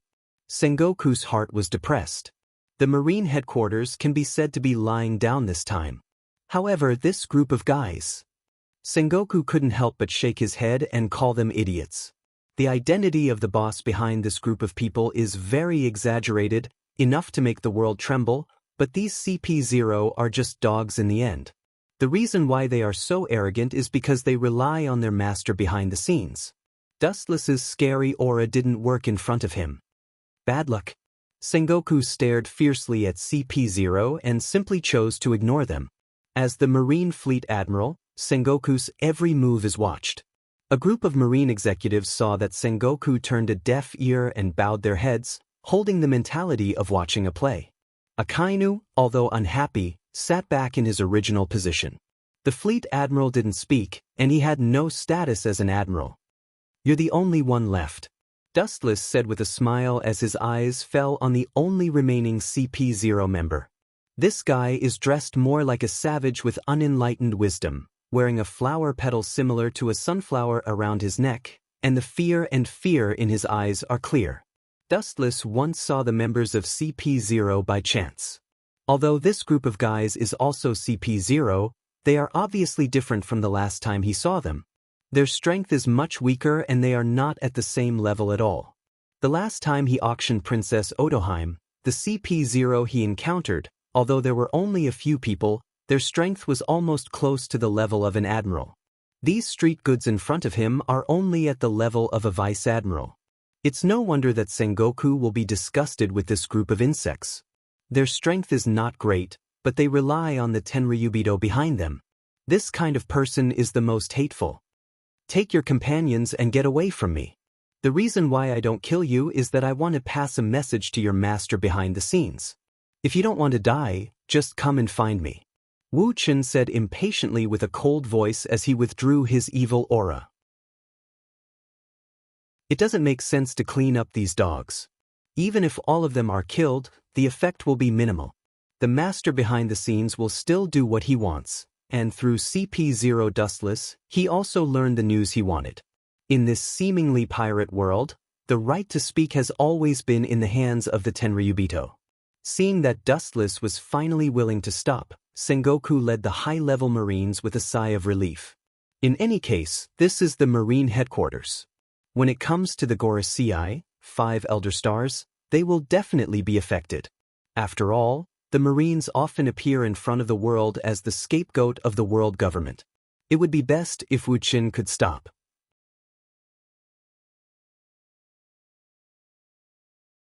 Chapter 644. Seeing that Dustless was willing to let them go, the last CP0, who only had consciousness, recovered his desperate heart and looked at Dustless in fear. He couldn't even thank him and slipped away with his 2 unconscious companions. This is simply an undeserved disaster. It's just an investigation of Huku and he almost lost his life here. It has already left a psychological shadow. I guess we're going to lose face again this time. Akiji whispered. The projection of the video Den Mushi did not end. It is estimated that the Marine headquarters will lose face again. Although it was done under emotional control, only ghosts know what the outside world thinks. The Marines led by Sengoku were speechless and they looked at Wu Chen's eyes and couldn't help but be filled with resentment. What are you looking at me for? I'm innocent. Seeing everyone looking at him with bad intentions, Dustless spread his hands and said that it had nothing to do with him. In his view, he was completely passive. If you want to complain, you can only blame the celestial dragons behind you. Sengoku rolled his eyes. This guy is really shameless. He beat people half to death and scared them into paralysis. He also said that it had nothing to do with him. Sengoku asked himself that he had never seen such a shameless person in his life. When he saw people, he hated himself even more. You're innocent? At this moment, Akainu stood up with a straight face and said in a gloomy and hoarse voice, "This is the Marine headquarters, not a vegetable market, and it's not a place for you celestial dragons to fight." His tone was not good and his words were quite harsh. Vegetable market? I don't think the Marine headquarters really has anything to do with the vegetable market. Otherwise, it's impossible for those cats and dogs to sneak in so casually. Looking at Akainu's eyes, Dustless said expressionlessly, "The CP0 directly broke into the conference room, which is really no different from the vegetable market. It's even easier than entering the vegetable market. At least there are shouts in the vegetable market, and the Marine headquarters doesn't even have a ghost. As a Marine of absolute justice, you must maintain the justice and dignity of the Marine. If you can't do it, you will fail to live up to the word, justice, on your shoulders." With cold eyes, Akainu's hands were boiling, and the crimson magma was clearly visible. The scorching temperature was chilling, and the steel would melt instantly. Dustless sneered, "I once said that your justice is just a child's play. What my heart points to is justice." His words were sharp and sarcastic. He suddenly found that after becoming an admiral, Akainu became more narrow-minded, or he became more extreme. "I don't care if you are a Tenryubito. Now that you are wearing a Marine Admiral's cloak, it means that you are a Marine Admiral. It is necessary to maintain the dignity of the Marine. This is your obligation." Akainu was boiling. It seems that as long as Dustless refuses, he will kill him on the spot. "Didn't I say, your justice is just a child's play? What my heart points to is justice." Wuchen didn't back down and shouted in a deep voice. Seeing the scene going wild again, Sengoku just smiled strangely and didn't do anything, nor did he speak. The deep smile on the corner of his mouth made people daydream. Kendo Red Lotus. The hot fist composed of lava came head-on. Seeing that Dustless didn't know what to do, Akainu was angry and took the lead. Staring at the oncoming red lava, which obviously condensed into the shape of a dog, Dustless laughed. "Sakazuki, I finally understand why your nickname is Akainu. This ferocious red dog head is a perfect match for the dark-skinned Sakazuki, who likes to wear red clothes. The outside world calls Sakazuki a ferocious red hound." Hearing this, Borsellino's smiling face suddenly solidified, and he looked at Dustless with a little dissatisfaction. He always felt that Dustless's words were deliberately aimed at him. Doesn't this mean that Kazu is equal to a yellow monkey? Akiji didn't care about the reputation of the nickname. It's just a name for pirates. Kazan never cared about it. "Don't run." Seeing that Kazan didn't hide, Akainu said angrily. He launched an attack with all his strength, but Dustless didn't avoid it, as if it didn't exist, and turned a deaf ear to it. This is equivalent to indirectly slapping Akainu's face. How can he not do it? This kind of attack, there is no need to hide. Dustless smiled indifferently. His right hand suddenly condensed a shining light. Looking at it, under the sun, Dustless's whole arm was particularly dazzling, and his fist had turned black. With a sharp whistling sound, Dustless's body disappeared, and only a fleeting afterimage could be seen, and he rushed straight towards Sakazuki. Boom!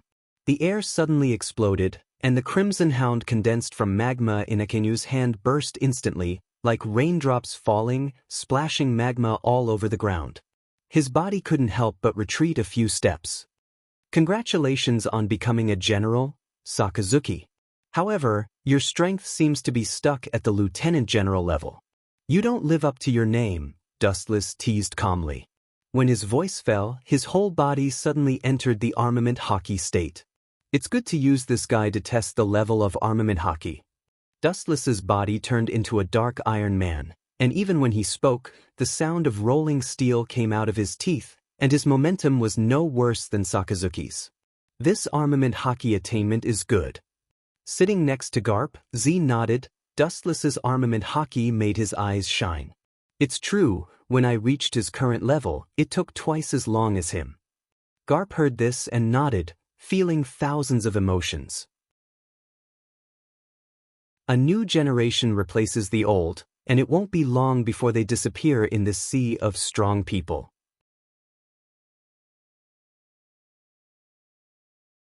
Chapter 645. Z and Garp were talking. Both of them belonged to the same era, so naturally they could talk quickly.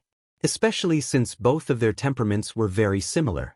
They were both upright and straightforward people. This is Sengoku's deliberate move. Z said in a low voice. He had already faintly guessed what Sengoku's purpose was. To be honest, he completely scoffed at Sengoku's approach, but he also knew that it was helpless. People live like this in the world, either go with the flow or change their fate. It should have been discussed in advance. In short, based on the current situation, Sakazuki is indeed unsuitable for the position of Fleet Admiral in the future. I think Louis South and Sengoku are deliberately targeting Akainu. Garp concluded with a gleam in his eyes. Z also slightly nodded, he could see the strangeness in it. Although the means can't be seen, Sengoku was also forced to do this. Akainu is an extreme person. If he becomes the Fleet Admiral, maybe the Marine really has no choice. Generally, after being promoted to Admiral, the future Fleet Admiral will be determined in advance just in case. Although it is superfluous, it is not a rule passed down. When Sengoku stepped into the position of Admiral, Sky planned to let Sengoku replace his position in the future. Akainu has the support of the Gorosei. It is almost certain that the Fleet Admiral will be his. Sengoku had to find another way. With this incident, he will attack Sakazuki's prestige. Although he is somewhat sorry, he can only do this.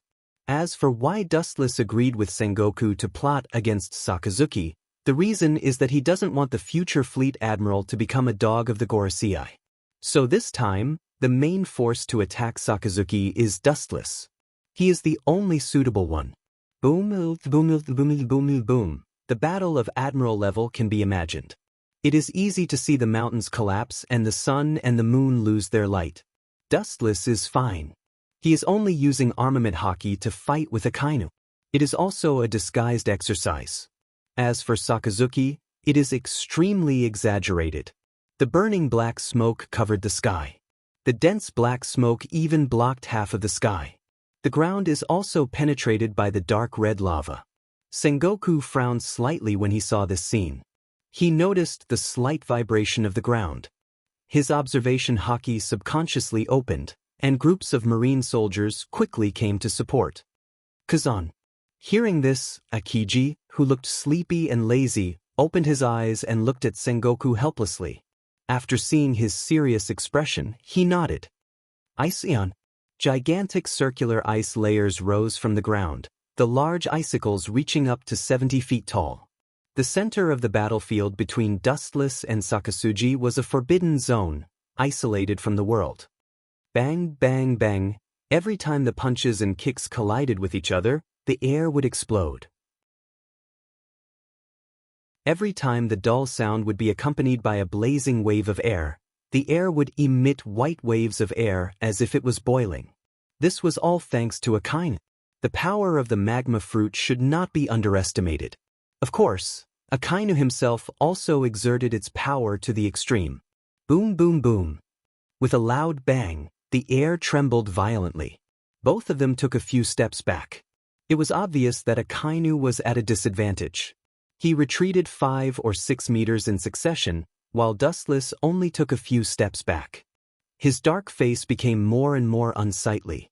This guy's attainment in armament hockey is so deep, Akainu's face was black and extremely ugly. In just a few breaths of time, hundreds of rounds of fierce confrontation have been exchanged. His magma fist did not cause much damage to Dustless, who was in armament hockey state. The battle scene was particularly fierce. Looking around, the ground has been replaced by lava, and the temperature has increased dozens of times in an instant. Conventional attacks can't hurt him, so Akainu stepped forward and almost instantly came in front of Dustless. His hand was burning with hot magma. Akainu! Boom, boom, boom. The ground suddenly trembled. Akainu, who suddenly attacked, covered Dustless's face with his powerful fist. The rolling magma will burst in an instant, swallowing the whole head of Dustless. Even if you don't die, you will be seriously injured. Akainu breathed a sigh of relief. When fighting an expert like Dustless, one had to be tense at all times, and the slightest carelessness would cause one to be consigned to eternal damnation. So highly concentrating one's mind was naturally strenuous. Before Akainu could take a few breaths, his thick arm was suddenly grabbed by a thin little hand. Akainu was shocked and did not hesitate to burst back. The seemingly weak little hand was connected to the foundation of the whole world. He could not retreat at all. Even if you don't die, you will be seriously injured? What do you think that kind of fragile fist can do, Sakazuki? Or, even after you are promoted to admiral, the level is still the same? Or, your justice is as fragile as this fist? Dustless's whole head was burning with flames.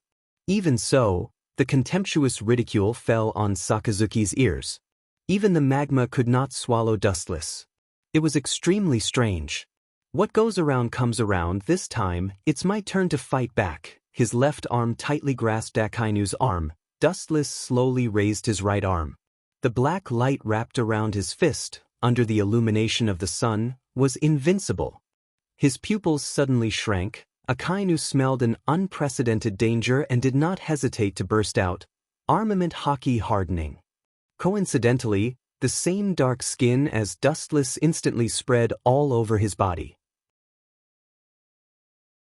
Boom, boom, boom, the tender iron fist roared mercilessly. Akainu's old face suddenly turned ugly and immediately flew upside down like a cannonball, hitting a deep hole in Akiji's frozen isolation circle.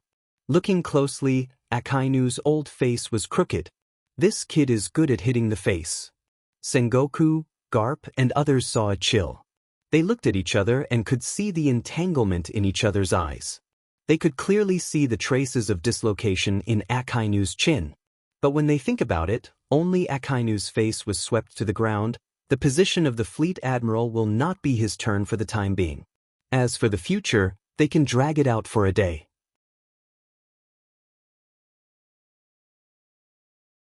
Chapter 646. Kizaru touched his chin and then looked at Dustless, who was exuding black light. His shoulders trembled and he instinctively took a step back. This guy punched Akainu's chin out of place. What does that mean?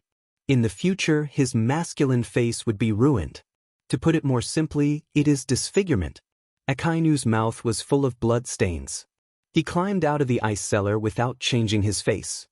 He touched his chin subconsciously and looked as usual. It's just a dislocation. He can recover later. After realizing that there was no problem, his eyes continued to stare firmly at Dustless. Justice, justice? Suddenly shocked, the words in his mouth stopped abruptly. Akainu suddenly realized that he couldn't speak clearly. Because Dustless's strength was too deadly, he couldn't speak clearly. Thinking of this, Akainu's mouth twitched fiercely, his lungs surged, and he almost spat out blood uncontrollably. His eyes suddenly flashed scarlet blood, and his killing intent soared.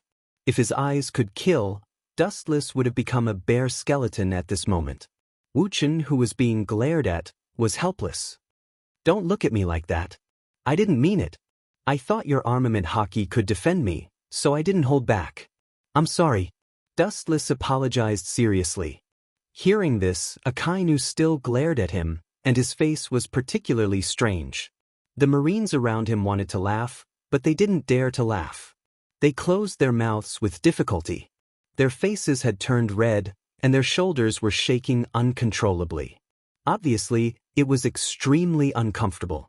If it weren't for the face of Admiral Akainu, they would have laughed out loud. No, don't apologize, I will take it back. Akainu said. In the end, his old face turned green, and he couldn't wait to give himself a big slap. When the sneak attack was successful, if he could avoid it, there wouldn't be such a tragedy. Really? Then I'm really looking forward to it. Looking at Akainu, Dustless couldn't help laughing. The completely slanted mouth was really funny. Even if Dustless tried to suppress it, he still smiled, because Akainu's appearance was too funny. Hearing this, Akainu's body boiled more lava, and the scope was larger. The entire center of the battle was almost filled with lava everywhere. This is Akainu's ability, Magma Fruit. Its power is beyond imagination. Suddenly, countless dense and hot magma surged and condensed on Akainu's right arm. In an instant, it expanded dozens of times and condensed into a giant flame fist, exuding the power of destruction. Great Fire Breath. The giant flaming fist formed from lava whistled through the air with boundless power, exuding an aura that could destroy the heavens. It was enough to crush any living being that came into contact with it. Upon seeing this, the space beside Dustless twisted rapidly, and a small vortex appeared, and an ancient long blade emerged from it. I was wondering why I didn't see the first ghost blade when I went to Mariehua last time. It turned out to be in his hands. Sengoku was surprised. Just at a glance, he recognized the first ghost blade in Dustless's hand. This powerful demon blade is world-famous and has been in the hands of the Bald Gorosei, 5 Elder Stars. Does it even need to be said? He must have used some kind of underhanded method to get it. But then again, from the looks of it, this guy has successfully mastered the first-generation ghost blade. Garp exclaimed, his eyes widening. The legend of the first ghost blade has been spread in the world for a long time. Every time it appears, it is a world-class major disaster. This legendary blade has been kept by the Bald Gorosei, 5 Elder Stars. They didn't expect it to be in the hands of Dustless, and looking at his relaxed demeanor, it is obvious that he can easily control the evil nature of the first ghost blade.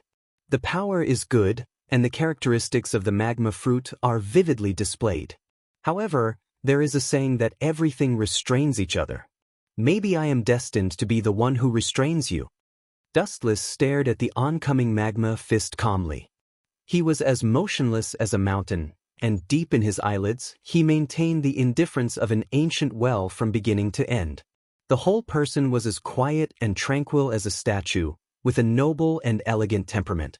After a few breaths, Dustless's eyes suddenly widened, emitting a cold light. The first ghost blade in his hand was also unsheathed in an instant, and a blood-red cold light shot out, penetrating the incoming giant magma fist.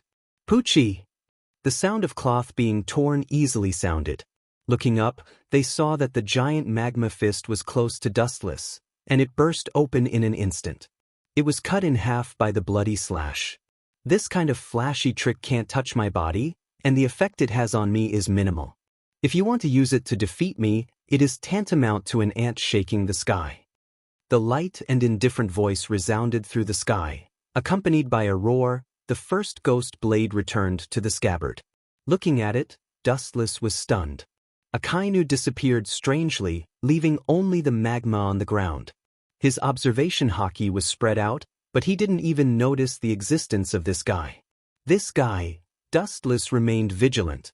He was not stupid enough to think that Akainu would stop halfway. Boom, boom, boom. Suddenly, the magma under the ground trembled, and the irregular vibration was limited to the area where Dustless and Akainu fought. Obviously, it was man-made. His pupils narrowed, and observation haki spread out again. This guy is like a cunning rabbit. He has the appearance of a reckless man, but his heart is very careful. Dustless admired Akainu with a smile of admiration. The characteristic of magma fruit is that it can turn itself into a magma man and integrate into the magma. The reason why Akainu escaped the perception of observation haki was that he integrated into the magma deep in the ground. Most of the islands in the New World are composed of erupting magma, and Marine Headquarters is no exception. This guy knows how to use the magma deep in the ground to attack Dustless, and his power and grade have increased a lot.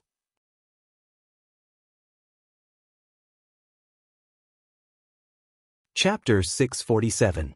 The ground throbbed and twisted, as if something was about to break out of its shell, constantly protruding upward.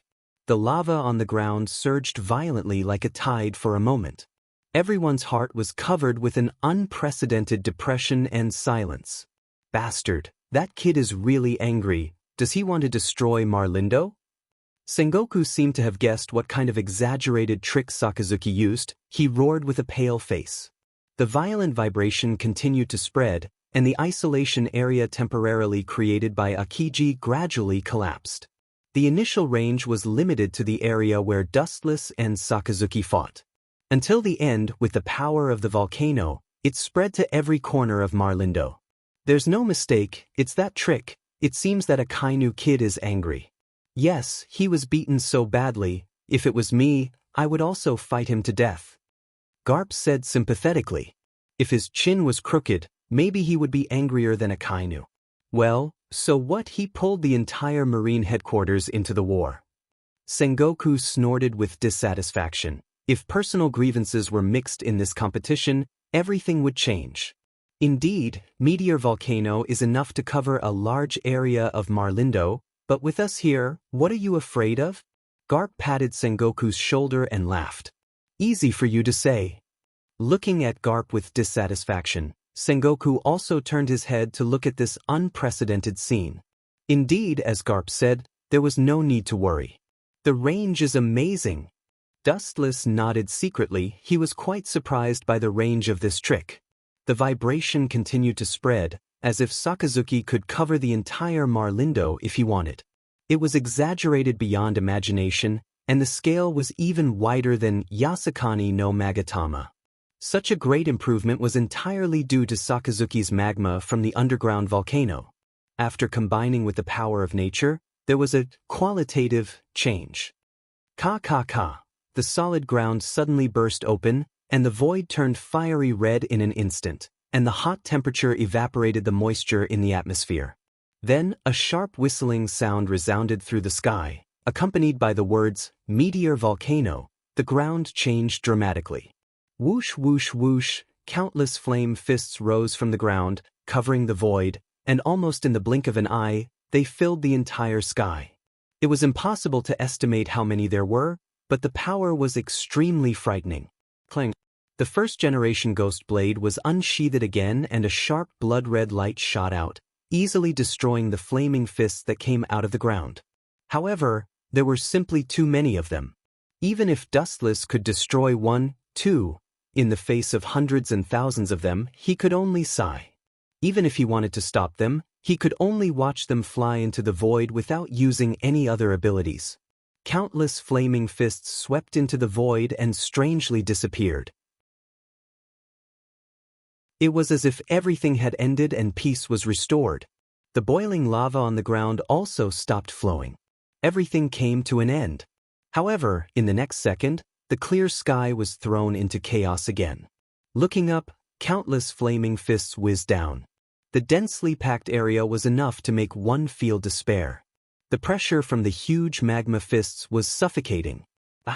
Forcing me to use other abilities is a form of recognition for you, Sakasuji. You should be glad that I haven't used that ability more than a few times since I came to this world. Dustless lamented. Nonsense. I hope you can still be so calm when the countless magma fists hit you. Sakasuji glared at Dustless. In fact, he was looking forward to Dustless begging for mercy, but he was destined to be disappointed. Dustless didn't even look at him from beginning to end. His calm eyes stared at the descending magma fists. Countless magma fists. Do you think victory is in your hands, that you can easily defeat me? Don't have such a ridiculous idea. The greater the hope, the greater the disappointment. Dustless mercilessly attacked Sakasuji. However, Akainu maintained his arrogance at all times. Obviously, he was very confident in his moves.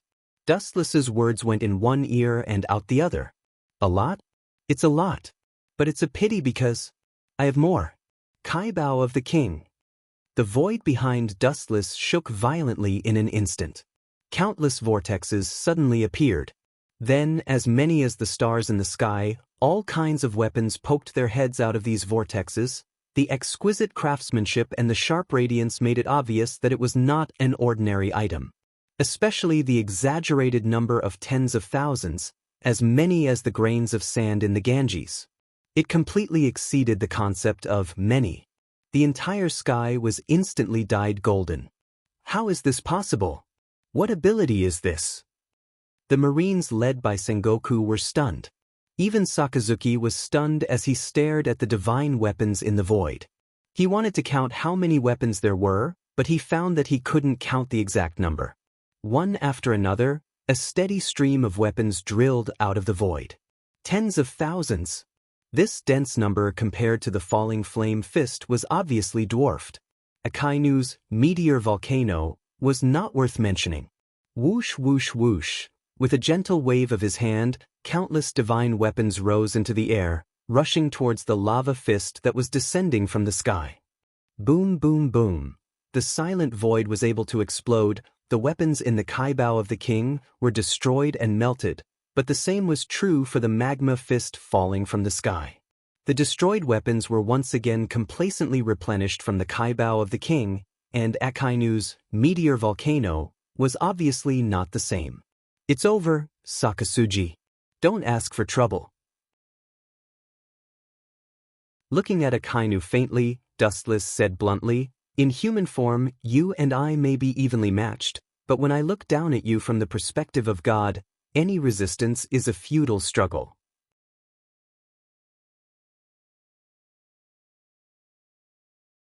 Chapter 648. Sakazuki's basically black face became even gloomier. Even if he tried to hide his inner calmness, his anxious expression was exposed to Dustless's eyes. The air was densely packed with all kinds of weapons, almost boundless. Like a mountain, Sakazuki's breathing was dozens of times more difficult than usual. It seems that your justice is nothing more than this, Sakazuki. Dustless said calmly while holding back his inner smile. Akainu was covered in scarlet blood, and his chin was tilted by Dustless. The first impression he gave was that he was particularly miserable. In fact, this guy didn't suffer much damage, and Akainu's armament haki has reached the realm of perfection, resisting most physical attacks. Over? It's still far from over. Staring at Dustless, Sakazuki shouted. He is the kind of person who is extremely extreme. As long as his combat power is still there, it is tantamount to a fool's dream to want him to give up his views, which is unrealistic. In other words, as long as he didn't die and still had a breath of life left in him, he would never stop. Insensible man. Raising his eyelids, Dustless said hopelessly. This kind of stubborn person, unless he can't stand up, it is impossible for him to give up. Sakazuki's stubbornness and fortitude are known to the world. Bring it on. With a snort, Sakazuki's fighting spirit soared. The moment his voice fell, a black shadow fell in front of him in the blink of an eye, dead water-silent eyes without luster, looking at Sakazuki as indifferent as a corpse. How can his speed be so fast? Sakazuki couldn't help but exclaim. His face was incredulous. Dustless's strange movement just now seemed to ignore the distance. Looking at Akainu's shocked eyes, Dustless didn't choose to rush, just looked at him. Speed? What is speed? Speed is distance. Dustless's whisper sounded in Sakazuki's ear, with a wise tone. What do you think the definition of distance is, 1 meter or 10,000 meters? Or perhaps it's even further away. For Dustless's words, Akainu was at a loss. He was confused and didn't quite understand the meaning. Don't you understand?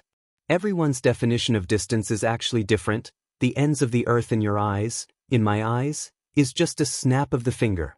If I explain it this way, you should understand what it means. Whether it is a short meter or a distant 10,000 meters, the meaning is the same for Dustless. The distance between 1 meter and 10,000 meters is just a thought. Are you kidding me? Akainu roared with a fierce look.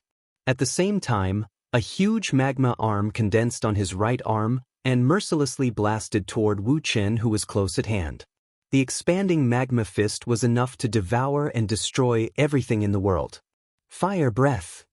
In the end, the winner is the winner, the winner is the winner, the winner, the winner, the loser, the winner, the winner, the winner, the winner, the winner, the winner. The winner was the king, and the loser was the bandit.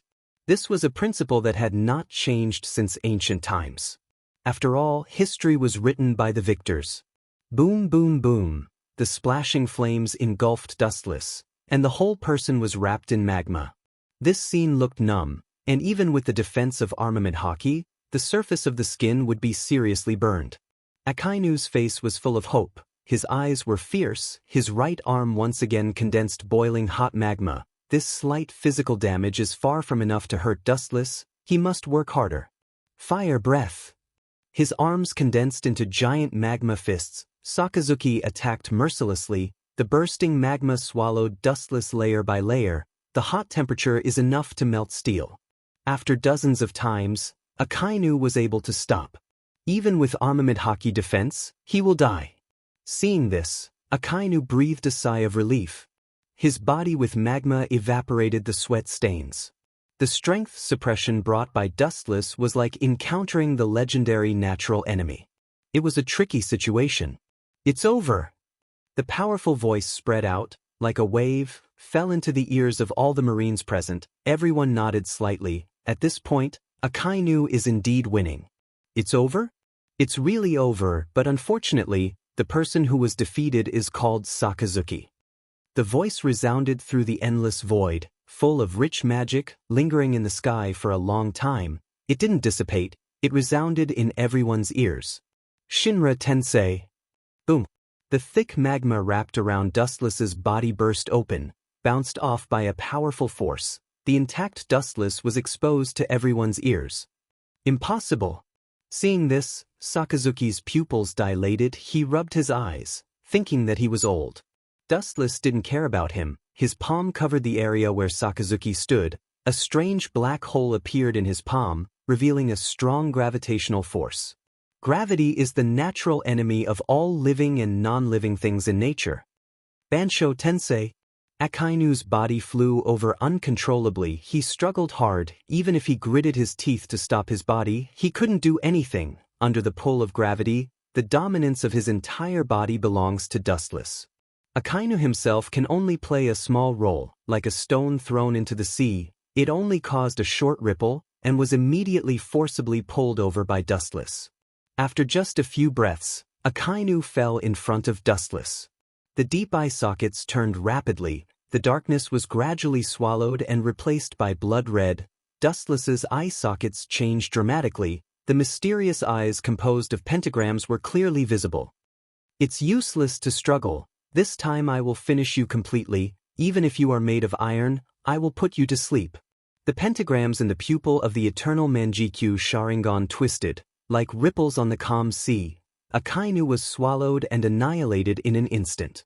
Tsukuyami.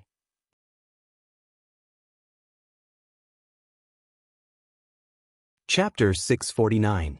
Tsukuyami. As Dustless's voice fell, Akainu's violent eyes were as still as water, and the boiling lava all over his body also calmed down and returned to normal. His eyes were drowsy. Akainu looked at Dustless's face and intended to open his eyes and fight again, but he was powerless. He closed his eyes involuntarily and fell to the ground awkwardly. Seeing Akainu fall to the ground asleep, Sengoku, the leader of the Marines, felt relieved and breathed the fresh air easily. Just now, because of the Akainu fruit, the air that entered the lungs was abnormally hot and could easily burn human organs. You've gone too far. Seeing that there was no one around, Sengoku quietly swept to Dustless's face. Because of the deliberate control of the two, Marlindo was not affected. The area where Dustless and Akainu fought has become a pile of ruins. The scene of devastation was unbearable to look at, and the strange smell of burning was filling the air, making people nauseous. Don't blame me, it's all thanks to Sakazuki. Also hit Akainu's face, that's your order. Dustless looked innocent and pushed all the blame to Fleet Admiral Sengoku. My order? Sengoku's old face suddenly turned red. If Dustless was really willing to obey his orders, the pirates in the various seas of the world may have been caught a few years ago. It doesn't matter, just find someone to redo it. Waving his hand, Sengoku was relieved. Looking at the fainted Sakazuki on the ground, Sengoku's old face flashed with embarrassment.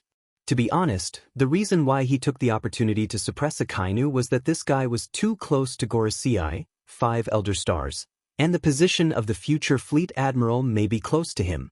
Sengoku didn't want Akainu to take the position of Marine Fleet Admiral, so he had to join forces with Dustless to suppress his arrogance. It's best to make Sakasugi make a fool of himself in front of the world. In this way, Gorosei, 5 elder stars, will hesitate. A marine fleet admiral full of dirt, sitting on the top of the marine will only make the military unstable. He only has himself to blame, Dustless said expressionlessly. The purpose of teaming up with Sengoku is very simple. This guy is a loyal dog of the Gorosei, and he has countless grievances with the Gorosei. Naturally, he doesn't want Sakazuki to become the fleet admiral. Thus, Lang Lang tricked him under the heavens. In truth, it didn't matter who the admiral was, except for Sakazuki. Is he okay? Seeing Akainu sleeping like a dead pig, Sengoku doubted. Hearing this, Dustless rolled his eyes, and a wicked smile flashed at the corner of his mouth. He gave Sengoku a look and said with a chuckle, "You can rest assured that Sakazuki will be very happy." Seeing Dustless's cunning smile, Sengoku's cheeks were full of strangeness. He knew that Dustless must be up to no good. At the same time, he also faintly guessed what Dustless meant. Then he shook his head and was too lazy to say more. Anyway, it has nothing to do with him. The plan given to Dustless didn't say that Sakazuki would be like this. Time flies, 7 days of effort quietly slipped through the fingers. The appearance of the 3 admirals was an unprecedented disaster for the entire pirate group. Akainu was fine. He was exhausted by Dustless's Tsukuyami and temporarily recuperated in the marine headquarters. As for Akiji and Kazuru, they were pulled by Sengoku as coolies to lead the fleet at hand to sweep the new world. A new broom sweeps clean, this is what it means. Countless great pirates were locked in Impel Down forever. "You bastard, I will not let you go." A pig-like howl resounded throughout the marine headquarters. Sakazuki angrily smashed open the door of the fleet admiral's office. His scarlet eyes stared at Dustless, his whole body emitting hot lava. "Sakazuki, give me a distraction." The coldness on Sengoku's face disappeared in a flash, and he warned coldly, "This is the first and last time, or you will get out of here immediately." Sengoku's tone was a little cold and murderous. This was his fleet admiral's office. Sakazuki's behavior didn't put him in his eyes at all. "I'm sorry, this is my fault." Sakazuki's face stiffened as he realized his mistake and apologized solemnly. His huge fists were clenched with water stains, and his piercingly cold eyes were locked on Wuchen. His breathing increased several times in an instant, and his panting appearance was like a cow on the verge of despair. One could see the blue veins on his forehead. What the hell is going on? Sengoku frowned and asked. Akainu's character is irritable, but he can control his emotions. Especially in front of the fleet admiral, he is often depressed. He is a man of virtue. Few people know that he can curse people like today. Sakazuki, are you talking about me? I made you have wet dreams for 7 days in a row. You should thank me. I'm thinking about you. Dustless winked at Sakazuki. Hearing this, the old men, including Sengoku and Garp, showed a playful expression. Their eyes were empty and unfocused. They seemed to be thinking about how beautiful Sakazuki was. Seeing this, Sakazuki's old face collapsed. His whole face was twitching, and he was trembling with anger. His cold eyes were deeper and almost turned into a substantial murderous aura. What kind of scene he saw in Tsukuyami's world could indeed be regarded as a wet dream. However, the objects were all strong, up to 10 meters tall or even taller. Giant clan with thick chest and leg hair. What made Sakazuki vomit blood the most was that in Tsukuyami's world he couldn't resist Dustless at all. He could only resign himself to being tortured by the group of giant clan women for 7 days in a row. It left a serious psychological barrier.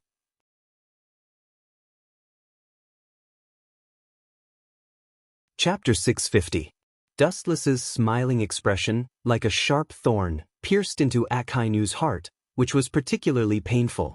However, he couldn't accuse Dustless of his crimes to Sengoku and Garp. After being tortured by the giant with long chest hair and leg hair for 7 days, even if his face is as thick as a city wall, Akainu would find it difficult to speak.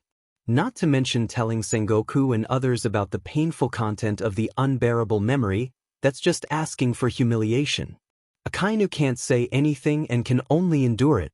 He swore that he would definitely teach Wuchen a lesson in the future. After all, it's about his face. It's not an open thing. If it gets out, the name Sakazuki will definitely become a laughing stock all over the world. He glared at Dustless and then sat on the sofa in silence. Seeing Akainu sitting down, Sengoku nodded slightly and smiled pleasantly. It seemed that he was quite satisfied with Akainu's attitude. They must work together in the same organization. After a while, Sengoku began to talk again. The main content was the situation of the world, pirates everywhere, and of course, the organization Shichibukai. That heavenly yaksha, Doflamingo, has the makings of a king, Garp suddenly said in a tone of praise. After becoming the king of Dressrosa, Doflamingo did not implement the imagined tyranny, but showed the spirit of a great monarch. The pirates who landed on Dressrosa were also defeated by Doflamingo, which was a big help to the Marine in disguise. He has some ability. Even if he doesn't want to admit it, Sengoku has to deny that Doflamingo has some skills. Dustless smiled mysteriously. This group of people is terrible. If they know what Doflamingo did, they will vomit blood and die.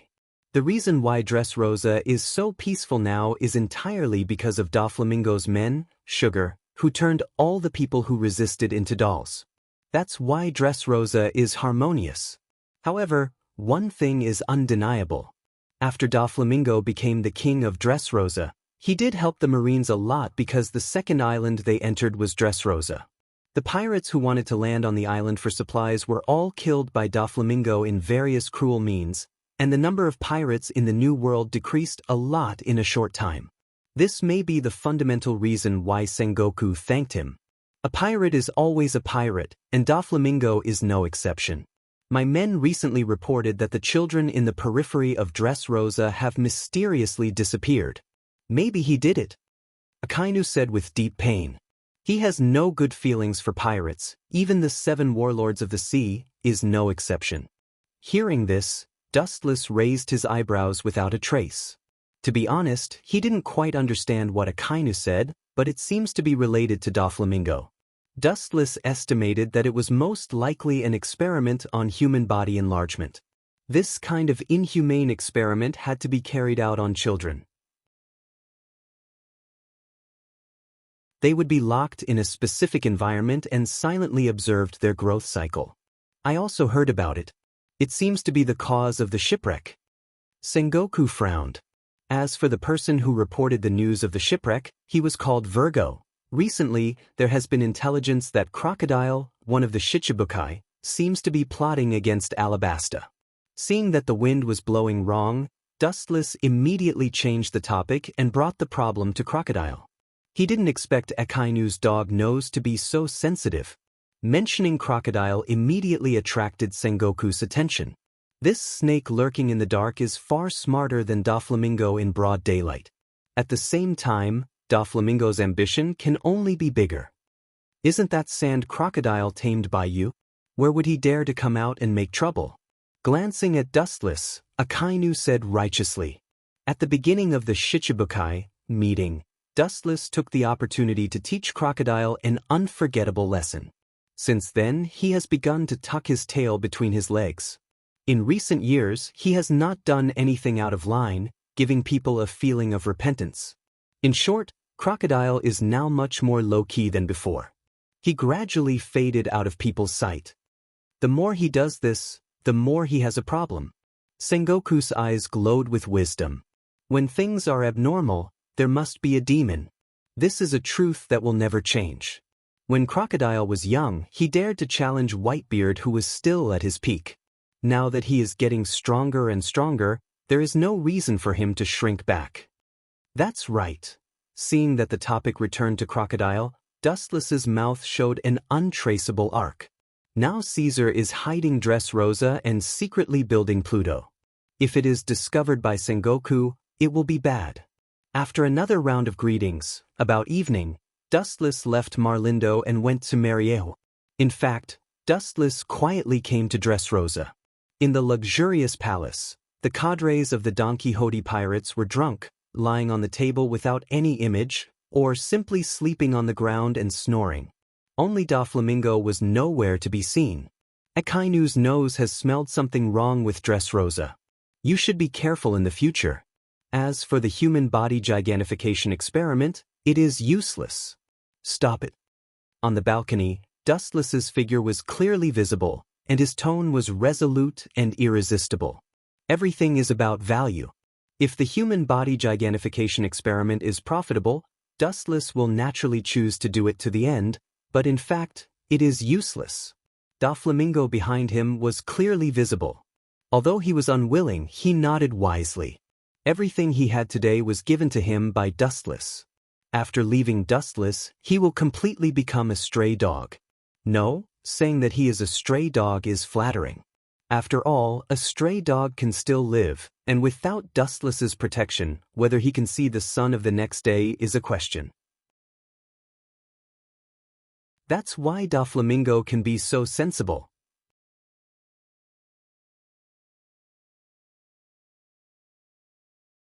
Chapter 651. Doflamingo was unwilling, but he could only hold it in and cursed Akainu, whose nose was sharper than a dog's, dozens of times. Then he remembered that Caesar's experiment had not made any progress, and he was relieved. The human gigantism experiment requires a long period of observation. Doflamingo did not have the leisure time to waste, but he secretly hated Akainu in his heart. For this mad dog, he was also very disgusted. The nickname Akainu came from this. Once he catches the enemy, no one can escape his nose that is sharper than a dog's. Maybe it wasn't Dustless's secret hindrance. Akainu had already come to the door. During this period, under the leadership of Doflamingo, they secretly visited the Pluton that Caesar was making. The exaggerated area, even Dustless couldn't help but be stunned after seeing it. It's no different from a moving steel island, and it's even better than that. The design of Pluton involves too much. The hardness and power of this super battleship are beyond imagination. According to Caesar's description, one shot can flatten an island at will. And the material used to build Pluton is very strange and extremely hard, which coincides with the stone carved with poneglyph and cannot be destroyed at all. This special material is not in Caesar's hands at present, so he can only choose other materials to replace it. Dustless wanted to melt the special material used to record the poneglyph to make Pluton, but after thinking about it, the poneglyphs scattered all over the world are rare, and it will take several years to collect it, and it is not enough to cope with the huge project of Pluton. Dustless also needs Robin to interpret the right and wrong grievances from hundreds of years ago. Therefore, he accepted Caesar's suggestion and used other materials to temporarily replace it. Although the ability in all aspects has been reduced, the power is still shocking enough to destroy an island. After Dressrosa dawdled for a few more days, Dustless returned to Mariejo. After working hard for several days, Dustless also felt deeply tired. After a simple wash, he was about to sleep when Hancock ran to Dustless's bedroom with messy steps. She wasn't as elegant as she usually was, and she didn't even knock on the door. A day ago, Marine Headquarters retired Admiral Z led his trainee ship to be attacked by pirates. All crew members were killed except for him and 2 students. Z's proud arm was cut off. Hancock reported. Dustless's sleepiness instantly disappeared. He couldn't help but be curious as he asked, "Who did it?" Although that old man Z is over 60 years old, his body is still as strong as an ox. Was it done by the 4 emperors? Z is famous for his armament hockey. His perverted defense is well known all over the world. To be able to cut off Z's arm, one can imagine how much power it takes. Hancock shook her head, and her beautiful eyes looked strange. There were very few people who could do this, and without exception, they were the kings of the sea. However, the instigator of this incident was unheard of. It seems to be called Edward Weevil, with a bounty of 480 million berries. Hancock's pretty face looked strange, and she tilted her head and spat out a cute little fragrance. His size and dress are similar to the Yonko for emperors. Whitebeard, but that guy's IQ is not high. There are rumors that he is Whitebeard's biological son. Edward Wilbur? He's probably a cameo. After thinking for a long time, Dustless didn't have the memory of this person. He took the newspaper from Hancock's hand and his personal information. Dustless remembered such a character. Once with overwhelming strength, he destroyed the recruit ship led by Z and annihilated all of them, and he also cut off Z's right arm. Is this guy really Whitebeard's son? Hancock asked. Edward Weevil in the information is completely different from Whitebeard except for his beard and physique, and the weapons he uses are close to Whitebeard. But the most speechless thing is that this guy turned out to be a moron. It doesn't matter if he is Whitebeard's son. As a pirate, and with a bounty of 480 million berries, he can cut off Z's arm, which shows that his strength is at least at the level of an admiral. It doesn't matter whose son it is, this world is full of bloodlines. If he is not an ability user, he can cut off Z's arm with his own strength. It is estimated that his strength should be at the level of Whitebeard. Dustless was convinced. There was a little surprise in his words. This character that he had never heard of was like a stone that stirred up 1,000 waves. The eyes of the whole world are probably focused on him. In the past, Wu Chen and Z fought several times. Although Z suppressed him every time, it didn't mean that Z didn't live up to his name. Purely using armament hockey, the only one in the Marine who can match him is Garp. In other words, it's not that Z is too weak, it's that Edward Weevil is too strong. The only pity is that his wisdom is not high, only comparable to a child of a few years old. Sengoku is going to go berserk. Dustless touched his chin and laughed. Even if Z's influence is not as good as the hero of the Marine, Vice Admiral Garp, he is still a famous figure. Akainu, Akiji, Kizu, and the future Vice Admirals, most of them are Z's students. If Sengoku doesn't come up with a reasonable explanation, it will be difficult to calm the anger of these students. It's not only the Marine headquarters that can't swallow this, it's also a shock to the whole world. The right arm of a retired admiral was cut off by a pirate. This is already related to the prestige of the Marine. Sengoku naturally can't just muddle through. He and Z are comrades of the same period. Their relationship is better than brothers. It's destined that Sengoku can't swallow this insult. Rumble. As soon as his voice fell, the Den Den Mushi on the table rang. Looking at it, it's the Den Den Mushi used by Sengoku and Dustless. The rumble sound has the smell of gunpowder. Dustless can already see the pig liver color of Sengoku.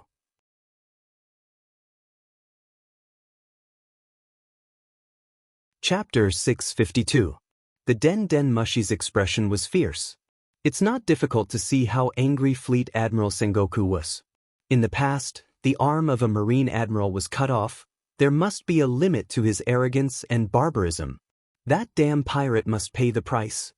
The moment he picked up the Den Den Mushi, Sengoku's hysterical roar came over, and this look of resentment seemed to jump out from the Den Den Mushi. Think about it, Z is not only a close friend of Sengoku, but to some extent, like Garp, he symbolizes the face of the Marine. Don't be impatient, don't forget that you are a Marine Fleet Admiral, you have to keep a poker face at all times. Dustless quietly sipped his tea and calmly said, "The one who is cut off is your subordinate and close friend, what will you do?" Sengoku asked in a low and hoarse voice. His tone was full of violence. As a Fleet Admiral, he really has to keep a poker face and not be seen through by others. However, there is a saying that the law is nothing more than human feelings, and Sengoku is not heartless. It depends on the person. With a deep light in his eyes, Dustless gave an ambiguous answer. For example, if someone like Hawkeye is killed one day, Dustless doesn't mind avenging him. As for Doflamingo, this kind of alien, not whipping his body after death is already too easy for him. By the way, is that guy really Whitebeard's son? This is interesting. The son of the old Whitebeard is an imbecile. Is this karma? Dustless said with interest. Imbecile? Sengoku's face turned green, and he was dissatisfied. The imbecile you said almost killed an admiral. If he can give birth to such an imbecile, I don't think Whitebeard will mind having a few more. Sengoku said angrily, although Z is old and his strength is not as good as before, he is still a Marine admiral. What I said is the truth. That guy's brain is indeed lacking something. He didn't expect Sengoku to care so much about Z. Then he frowned and said, Z didn't lose to him unjustly. That guy's body is not right. There are several shocking scars on his body. His head and hands seem to have been cut off, but he is still alive. It sounded like a fantasy story, but that was the truth. There was even a photo as proof, so there was no room for quibbling. In the photo sent by Hancock, Edward Weevil's neck and arms were clearly visible. Apparently, they had been cut off by something sharp, but strangely, they overlapped. This meant that he had some kind of extraordinary healing ability. This guy is surprisingly similar to Kaido the 100 Beast. Carefully looking at the tall man in the photo, Dustless immediately thought of 100 Beast Kaido. Although there was a difference in ability, his physique and all kinds of wounds all over his body were clearly visible. They were all veterans. However, you should have a deeper meaning for coming to me, Sengoku. Dustless asked bluntly. Even if the Marine headquarters really wants to deal with Edward Weevil, the task can be handed over to Kazuru and Akiji in the New World. Dustless is far away in Mariewa. As a result, it may delay the opportunity. Sengoku is such a smart person. Naturally, it is impossible for him to make a mistake. Hearing this, Sengoku, who was far away in the Marine headquarters, immediately nodded slightly. He did have other purposes. Although that guy is strong, in the end, he is just a little kid who has not seen the world. His brain is not enough and he is easy to control. Sengoku said. Dustless's eyes flashed. After a little thought, he understood what Sengoku meant. Are you going to recruit him into the organization, 7 Warlords of the Sea? Dustless said straightforwardly. Dustless couldn't help but look gloomy, even though the relationship with Z was extremely unharmonious. He felt that it was not worth it for him at the moment. Z dedicated his life to the Marine and the whole world. But this world mercilessly abandoned Z. That's not what I mean. For that bullshit, Whitebeard too, I can't wait to tear him to pieces. His eyes were filled with killing intent, and the desk in front of Sengoku instantly burst into powder. I am also helpless. This is what Mariewa and the other 5 meant. Their authority is above everything. In the end, I am just a Marine Fleet Admiral. In the end, Sengoku's tone was full of loneliness. In an instant he was dozens of years older, revealing deep helplessness. That indescribable special feeling, through the den mushi, fell into Dustless's ears one by one. Dustless couldn't help but look up and sigh. Sengoku was telling the truth. He was just a Marine Fleet Admiral. At most, he was an employee with more power. At some times, the so-called Marine is more like a scapegoat. Dustless can also understand the idea of the Gorosei, 5 Elder Stars. With such a powerful high-end combat power, and a bad brain easy to fool, it is indeed the most appropriate to pull him into the 7 Warlords of the Sea. At present, there is only 1 seat left in the Shichibukai, Crocodile, Gecko Moria, Tyrant Kuma, Doflamingo, Hawkeye, and Jinbe. If Edward Wilbur joins, it will be enough. As for the original Empress, Boa Hancock, she has become Dustless's maid. What do you think of this proposal? Sengoku asked expectantly. Hearing this, Dustless's thoughts quickly changed, calculating the gains and losses. After about a few seconds of silence, he licked his dry and cracked lips, and his hesitant eyes shone with awe-inspiring luster. Sorry, Sengoku, I refuse this proposal. I can't accept Edward Wilbur as a Shichibukai. This is not an exchange between superiors and subordinates, but an order issued by the celestial dragons. His eyes were as calm as stagnant water. Dustless made a wise judgment. He had already thought of a candidate for the last Shichibukai position.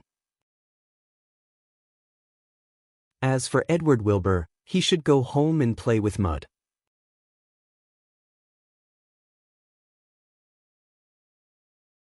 Chapter 653. Hearing the solemn voice coming from the other side of the den mushi, Sengoku couldn't help but stare. This slightly magnetic and full of reason tone is obviously not a joke. Dustless will not agree with Edward Weevil to become a Shichibukai. Although he doesn't know the reason, Sengoku heard Dustless's unshakable tone. Obviously, even if the Gorosei came in person, Dustless will not change his point of view. When he was about to ask what the reason is, Sengoku suddenly thought about it and shut up. This is the scene he wants to see. There is no need to ask for trouble. If the Gorosei are not happy, let them find trouble with the celestial dragons. Sengoku also has the mentality of being a shopkeeper. He put the ball in the Gorosei's court. That's what it means to be a superior. If the Gorosei have any dissatisfaction, they can find Dustless, who is a celestial dragons, to vent their anger. Didn't you want to pull that guy into the Shichibukai? Now you want to kill him. On the blue sea, several marine battleships were moving quickly. Kizaru, who turned off the Den Den Mushi, was puzzled. At first, he received the order to pull Edward Weevil into the Shichibukai. But now Sengoku asked to kill him directly. The contrast between before and after is too big. What the final decision is, that's a game for the big guys to play. We just need to obey the result. Stretching lazily, Akiji took off the blindfold on his eyes and stood up from the couch.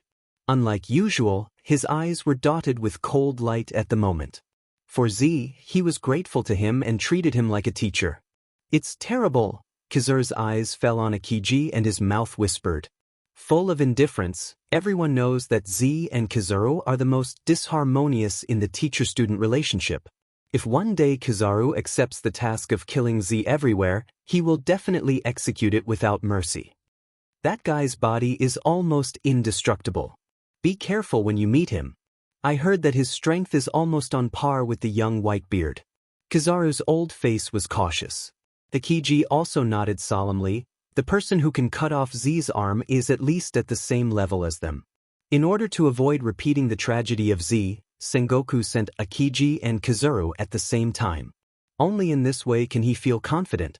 On the other side, the atmosphere was also very strange. Inside the luxurious villa, the lights were intertwined and colorful. The exquisite crystal chandelier was full of nobility. It was such a beautiful scene, but no one appreciated it. Instead, it was filled with the smell of gunpowder. Dustless was sitting on the sofa with a tranquil expression. His hands were carefully flipping through the books, and from time to time he would lower his head and ponder. As for the bald Quelder stars in white Taoist robes, he had already put them aside. Back then, Dustless had used a scheme to steal the first-generation ghost blade from him, so they could be considered acquaintances. That guy is very stupid. He is the top fighting force that the government is looking for. In the future, we can even completely control him. It is unwise to kick him out of the position of Shichibukai. The bald Quelder stars was dissatisfied. Because of Dustless's verbal order, their world government's plan, which had been painstakingly managed for a long time, collapsed in an instant. Hearing this, Dustless just raised his head and glanced at him faintly and continued to look down at the book. The content of the book was quite simple. It was the distribution and structure of the entire world's islands. But it looked more interesting than the old man's words. Lewis South, please give me a reason that is enough to convince this old man. Seeing Dustless ignoring him one after another, the voice of the bald Quelder stars was raised by several decibels, with a hint of anger. As one of the highest powers in the world, he was ignored by this kid. How can he feel good? Didn't I say that's an order? There is no reason. An order is an order. Continuing to look down at the book, he didn't look up from the beginning to the end. The whisper sounded in the ears of the bald Quelder stars. Dustless had a look of indifference. Although the Quelder stars are actually the lackeys of the celestial dragons, the 5 of them are obviously complying with the celestial dragons. Realizing that their wings are hard, they want to abandon their master and fly alone. The old face of the bald Quelder stars collapsed. He wanted to refute but was speechless. This ridiculous reason made him speechless because the law stipulates so. The celestial dragons are above all things in the world, and any law that binds human beings has no effect on them. Don't ask more, it is your duty to listen and execute. Touching the sides of his eyes, Dustless seemed a little tired. He waved his hand and asked them to leave. The bald Quelder stars could only stare and leave. Master, you are too much of a bully. Seeing the maid of the bald Quelder stars leave, Hancock, dressed in a black maid dress, rushed out of the darkness, and her exquisite figure was vividly highlighted. She rubbed Dustless's shoulders very knowingly. "Do you think it's too much?" Dustless asked calmly. Hearing the words, Hancock gently nodded. This unreasonable bandit logic is completely suppressing people. Of course, Dustless's strength is also what the Quelder stars are most afraid of. The orders of the celestial dragons are never justified, they are just to satisfy their own selfish desires. Closing the book in his hand, Dustless said naturally, "The celestial dragons are like this. Orders are orders, they don't need any reason, they are only responsible for the execution." Dustless will not be bored enough to reason with the Quelder stars. He is completely relying on his superior identity to suppress people. Even if they are not convinced, they can't do anything. Because the law made by the Quelder stars is based on the supremacy of the celestial dragons. "You are forcing them," Hancock reminded him. "A corner dog would jump over a wall." One day in the future, it was possible that the 5 elder stars would do some crazy things if they were driven crazy. At least they are far from crazy now. Shrugging, Dustless said indifferently,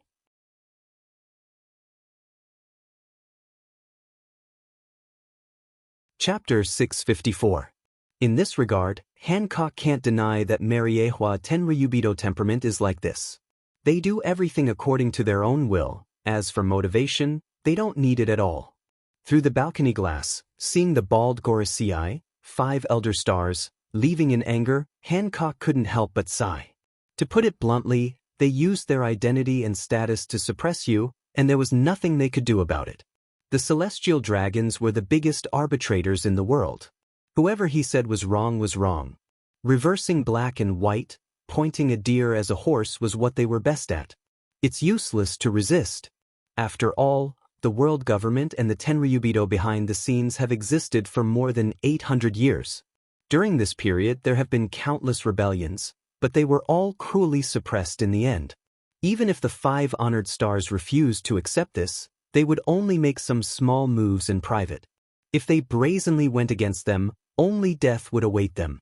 In the future, Doflamingo, who has no rights, can make the world government hesitate. Dustless, who has great power, naturally makes the Gorosei, 5 elder stars, more afraid. In short, Z will eat this loss.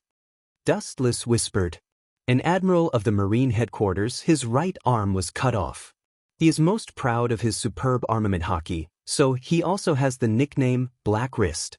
The blow to him can be imagined. "Do you want to tame that old man?" Dustless's eyes flashed with a bright light, and he suddenly had an idea in his heart. Regenerating a severed arm is a fantasy for others, but for him, it's a trivial matter.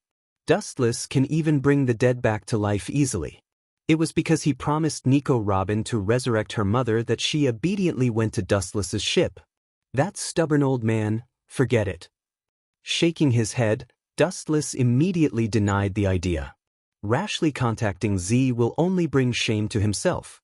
Dustless has already heard of the old man's strict and stubborn temper, and he will certainly be rejected without hesitation and ridiculed. But then again, Akiji and Kizaru will join forces to deal with Edward Wilbur. Dustless's heart splashed with faint ripples. After a few seconds, it calmed down again. The generals joined forces to deal with Edward Wilbur. From this, one could see how strong Edward Wilbur was. His strength was enough to blow away a town, and his weapon was the same as Whitebeard's. It was not an exaggeration to say that he was Whitebeard's son. Hancock nodded. Fortunately, he was just a simple child.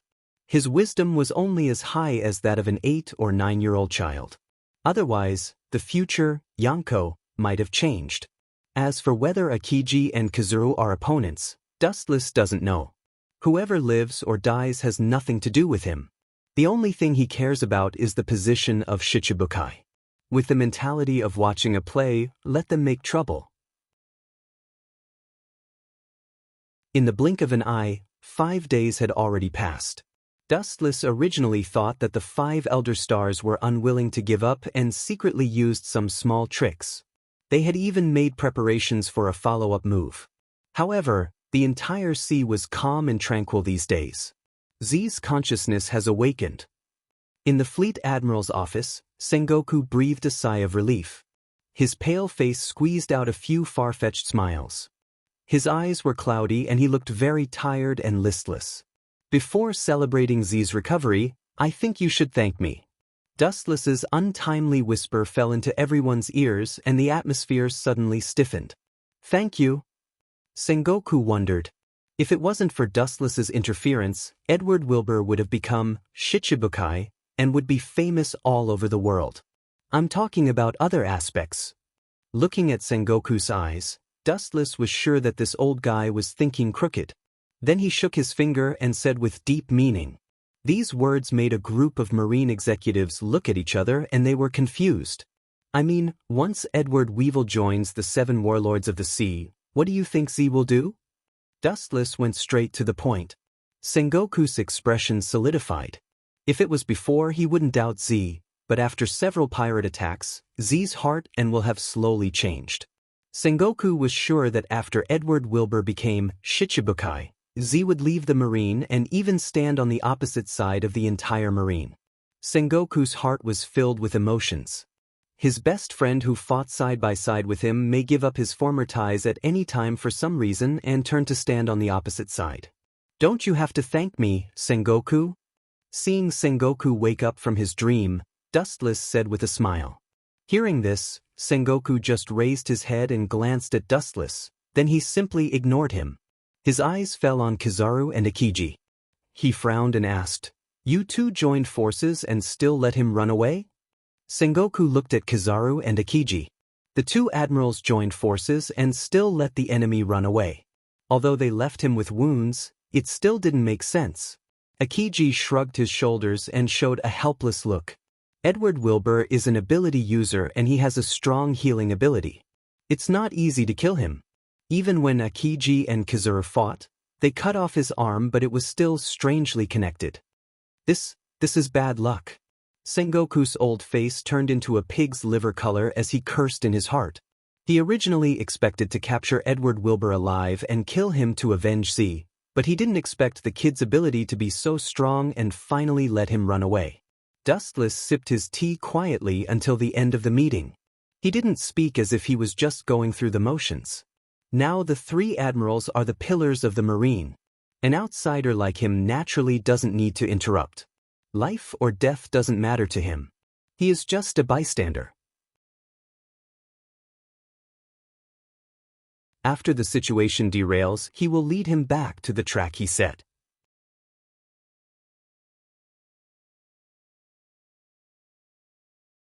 Chapter 655.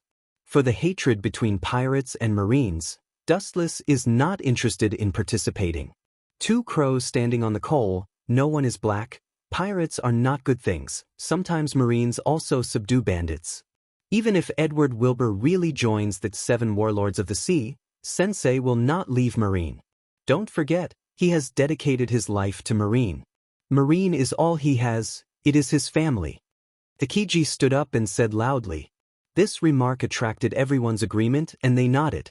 Z has fought countless pirates in his life, but never killed any enemy. He is known as the former admiral of the Marine headquarters. He can be so kind to the enemy, he must be very loving to his own people. That was before. Raising his eyelids and looking at Akiji carefully, Dustless whispered, from the time his wife and children were killed, Z had an unforgettable resentment against pirates, but he forced himself to suppress it. There is one more thing. Akiji's calm face was high and he sneered. The whole Marine status is equivalent to Z's family, but one day, these family members betrayed and abandoned him, with his enemies. What do you think will happen? As soon as Wu Chen finished speaking, the scene instantly went deathly silent like water, perfectly silent, and it was like a club that struck everyone awake from their muddle-headedness. Why did Z betray and leave the Marine? It was completely because he was forced out. So the key factor is not Z, but the strategy of the government and Sengoku. Akiji's face was stiff and the words on his mouth stopped. If he has been loyal to the existence of the Marine and one day betrayed and abandoned him, Akiji will not be relieved. At that time, maybe he will leave the Marine and even stand on the opposite side of the Marine is not impossible. Today's meeting is over. Seeing that there is no reason to discuss, Sengoku was annoyed and directly ended the meeting. But there is one thing that Sengoku can be sure of: if it wasn't for Dustless, Z would definitely leave the Marine. He was more or less grateful to Wu-chin, even though he knew that Wu-chin didn't have good intentions. The Marines looked at each other and left the conference room. No one dared to provoke the angry fleet admiral, so they all left quietly. In the huge conference room, there were only a few people left. Looking around, they were all the backbone of the Marine, belonging to the mainstay type. Bastard, that Edward Weevil was instigated by someone else to ambush Z. Seeing everyone leave, Sengoku yelled. In fact, the Navy had noticed his existence before, but at that time Edward Weevil's wisdom was similar to that of a few years old child, and he was not a pirate at that time. Therefore, he was muddling along, and now he suddenly attacked the Marine. Obviously there was someone behind the scenes. Is it Whitebeard? Dustless nodded. The attack on Z's ship was indeed orchestrated by someone behind the scenes.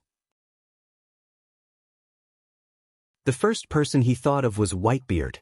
After a moment of silence, he directly ignored him.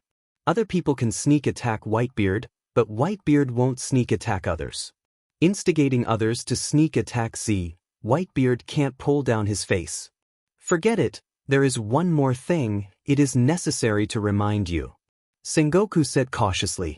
The New World's Yonko, for emperors, have been recuperating for several years, and their strength is not far from the original, and even better than their heyday.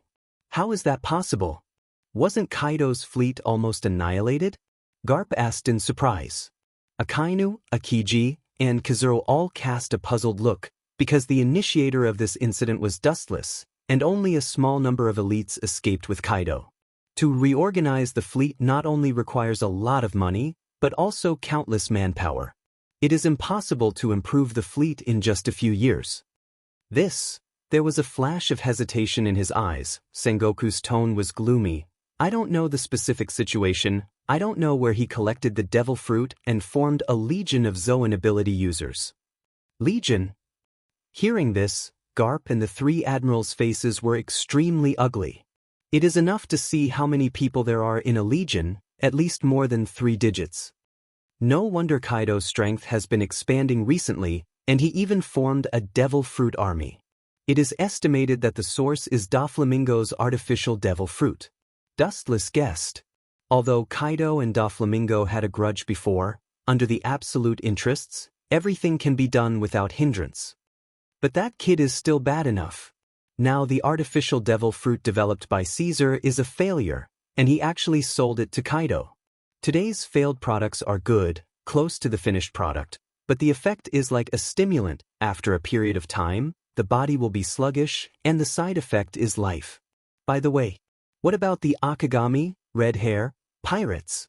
Dustless asked after thinking for a while. Sengoku picked up the confidential document in his hand, and after reading it carefully, he cautiously said, there is a secret message that points out that Akagami, red hair, is very strong, and it is likely that he is the most difficult Yonko for emperors to deal with besides Whitebeard. After that, Sengoku handed the document in his hand to the goat, and the latter bleated a few times and swallowed it. Dustless saw a few important words above: Akagami, red hair. Shanks went to the Sabaody archipelago. What is his purpose in going to the Sabaody archipelago to find Rayleigh? Dustless secretly thought. Akagami, red hair, is slightly stronger than Rayleigh, whose body is getting worse year by year. For no reason, he went around half of the world and went to the Sabaody archipelago to meet him. Both Rayleigh and Akagami, red hair, Shanks are astute people, and Akagami, red hair, came all the way to the Sabaody archipelago. It is definitely not as simple as drinking wine. You're tuning in to the Passion Pages YouTube channel. We're so grateful for your support, and don't forget to subscribe to join us on this incredible journey through captivating stories. Your generosity through donations truly makes a world of difference, as it's the primary source of revenue that allows me to expand and enhance this channel for you. Thank you from the bottom of my heart for being a part of this adventure.